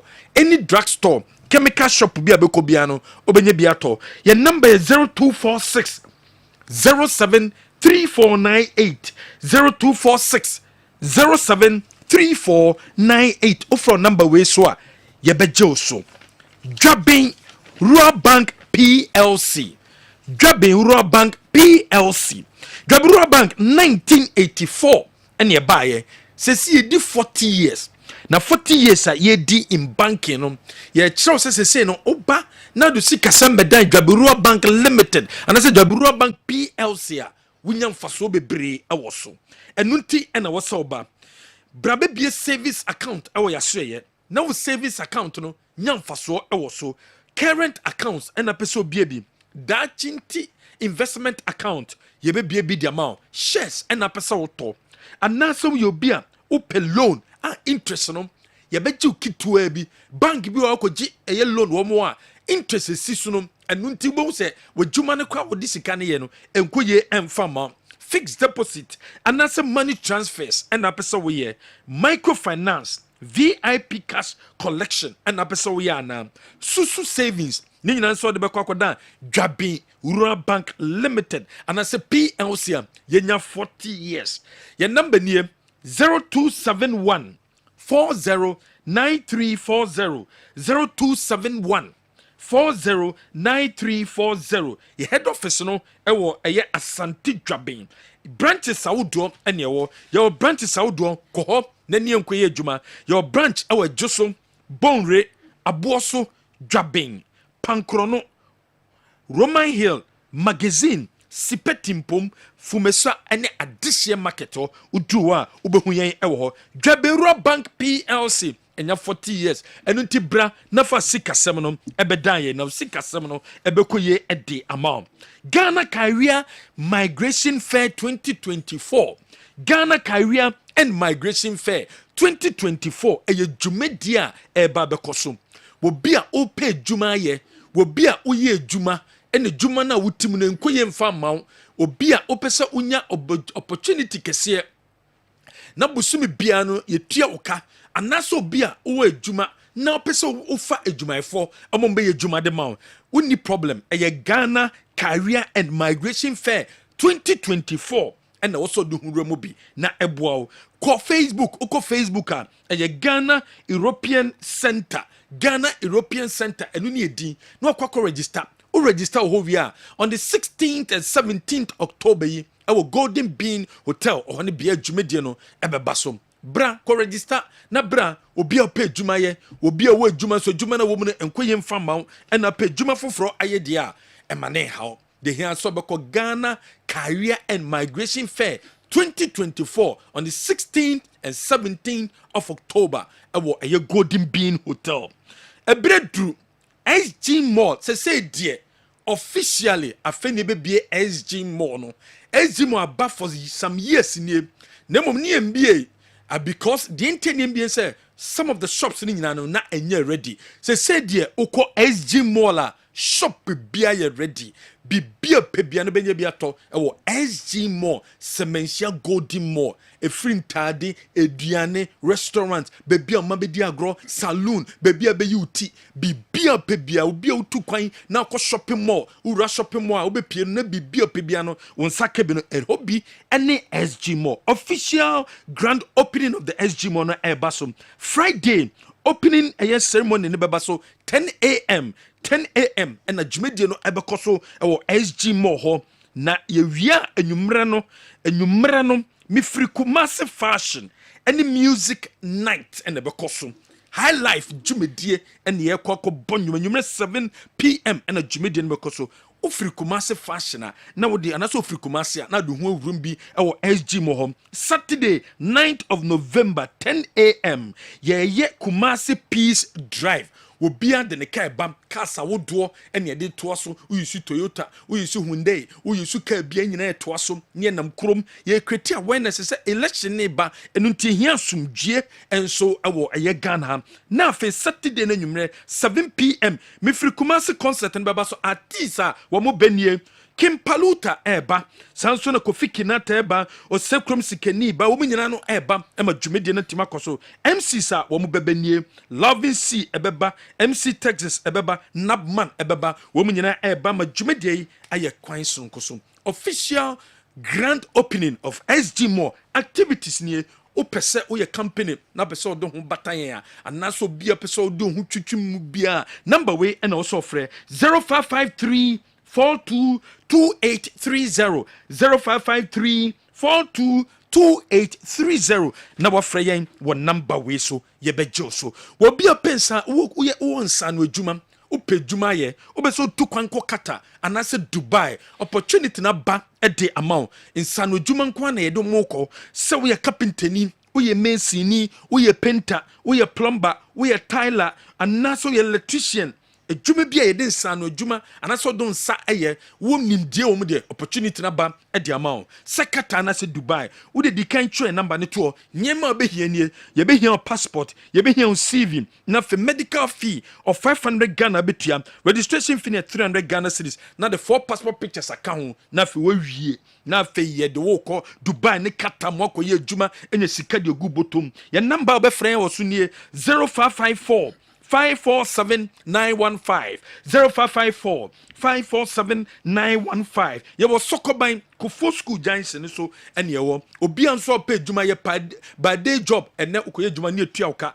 uni problem friend wo number we so ye beboa o Kel Chaco toothpaste twitwe osia no pa na twitwe osia nwumre osini be fita wonum pampan ni be hwam anasa osino ahode bebem de amount bomoden na kope Kel Chaco toothpaste ni bi na use anopa no twitwusi enumre no twitwusi Samara Company Limited and the Kel Chaco no de abedwaso latest form your partner for life wa brebum yonko ne latest form kope latest form nkonya ni bi eno ne akonya wotenemu a unya sisiare o dine when you single room self contained no kope el sofa ni benefisi o na wetimi atena so fefefe enzo and I say v sofa no akwakope bi 6,500 Ghana and a 3,100 Ghana cedis pe and abetua Republic Bank bank a wodu sikasem kodan mu a wo sikasem no ebekoye aye Republic Bank say we obi a opeso to japade oto dan we ye japade bi usika nso bra ye be ye to japade na ma ye be ye japade na dia ma no we tue sika n kakrankra e dia ma Republic Bank credit cards and apebi se okoto ade usika nso na nso kuta card ade beto abruchi sa na de to Ghana Republic Bank se bra niema credit card ne bi obi a peso investment usika ne da usika no hu de ofanye fire investment am faso be baso e dia ma Republic Bank se bra SME corporate and digital retail banking ni nyina no ebi our Republic Bank de udu sika kotoa e safe infaso beba sika no so e de ma o business na we no e be san so etumpon e de ma your number is 0302 429 577 obetima frey our number we so we ye be ma na peso bodwuma ye pa oni obehiem sese na nyama besenko oni obehiem ontimi satisfy oba no ko ontimi embabiom enije ndwie peyo emfa mawa eye heba so cream na cream no ye wo de wo sahye mu ho ene wo de etu mu enso ntoto a na wa hye ne so ni nyina bo adwuma iti bema de oni obehiem a so bo adwuma obetikito bi na de penis no we dey penis no after 30 minutes na fe wakwa hohoro na fe bredu so be satisfy obano mo obano eni aje okwa obesanso ababiom edi aje atum se onusu a unya any side effect bia ukọ drugstore chemical shop bia na pedru a ebe mo bo adwuma eye heba so cream anase de wo sashim anase de wo tube mu kope bito your number is 0244 750 510 wo bia osisi o ya elephant ointment osisi ukotodwe elephant ointment wo bia empokoko hawo sadik herbal powder fa powder ni bigu kokom fa bigu timu fa bigu aduane bia wudim soup na onom fa bigum ebeboa ye papa ene de elephant herbal mixture abedwaso eno so beboa 100% herbal obi asisi o ya wo yemetim babi nanom na emboa obi a stroke how aninti udampem untimi sore ofano ejojo Flezon 600 enanoma ebema sa eyanom anase problem ukom no esuatwa ediama any drugstore chemical shop bia bekobia no obenya sandre bi atom Franco Trading Enterprise ko Franco na ko penyama papato laptop Nokia phone Samsung phone iPhone smart television Franco air condition deep freezer washing machine CCTV camera there the hansa beko Franco Trading Enterprise no company ma papa ni bi ato kwa weni kire eye Asabet Travel and Tour Asabet any baby a wokwa ye beje visa na mo awie eye o ticket amount ebi okwa be kwa duro awie ansa no tue sika no e de amayen we eye visa before payment obi a pese okọ Canada okọ eye United Kingdom okọ Australia and I say any country be to say Germany, Italy, Spain, South Korea, Japan, and I said Turkey. The here sort of Bakwada Asabet visa before payment. Yawa Bantama High Street no building at Chimamponia Rabango no sa building me your number is 0246 603711 0246 603711 offer number we so yebejo so Reform Healthcare and Research Herbal Clinic Dr. Jimaino the heart doctor what the Reform Herbal Mixture ba a meal booster unum ko ni pedwenma e ko boost immune system no o diabetes no o sugar level no o stroke na anaso bia o pressure no washo e dua unum ebabo e Reform Herbal Mixture bema what problem o bema na phone na phone bema joso tentem e Reform Power Capsules na the Reform Herbal Mixture at the account waba besia yemen kwe yemfama unya tinka wenya eye gonorrhea wenya syphilis wenya white bomodin nanom Reform Herbal Mixture plus Femico 442 ebetu ase at the amount the one and only general yemfensia. All right, yemfensi na fe and the came and it's Franco Naro says simami and samia and for wrap up, nothing breaking news for and so Emet Transi. This is Samuel after Cameroon beat Burundi 1-0 away. But a legendary player and now the FA boss vented about the team's attitude on the pitch right after the game, as he said. There will be no problem for him to even change the whole team.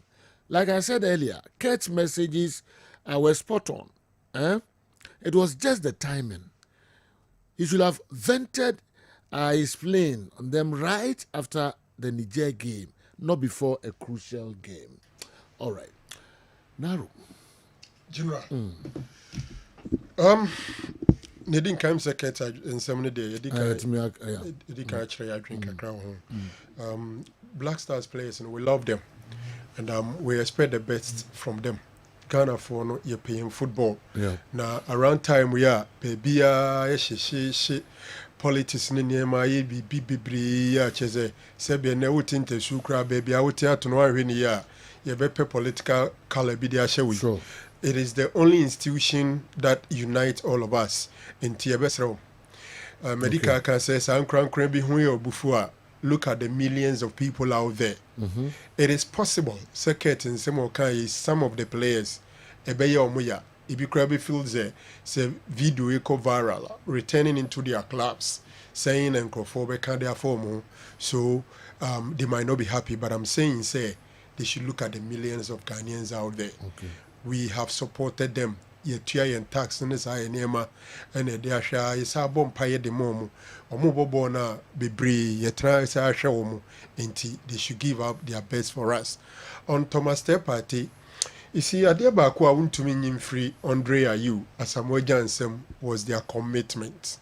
Hardly say injury into Woma or Beba Nesani Mano.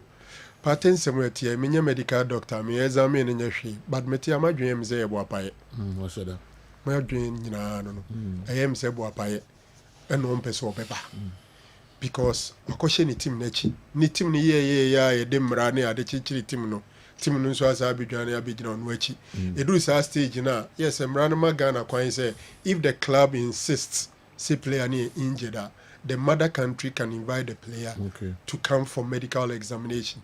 Ghana for CPC use that option in Tiomra club no so atia say a player no say some medication so about for examination kekede or for there and there on to me ma say be examine 6 hours in 6 hours back.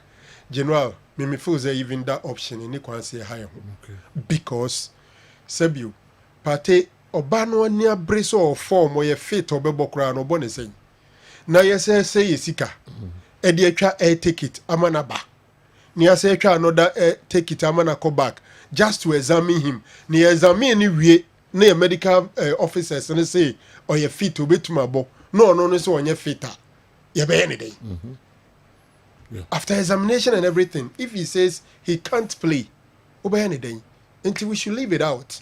Na young concentrate on more on Mabano. Accra Sports Stadium, Omkubo Biowache. Honestly, from the pictures we are seeing, it looks a bit okay for them. They should go and give out their best for us, General. All right. I totally agree with Keto Krekuba. For him to say some of the Nigerians don't even qualify to play for his local team is unprofessional. And it's a disrespect to the Niger national team. Because they drew with us on fair grounds. And he must apologize to them now. Now that the video has gone viral. Okay. Kingsley Tamale Nediwe Abba. No one any.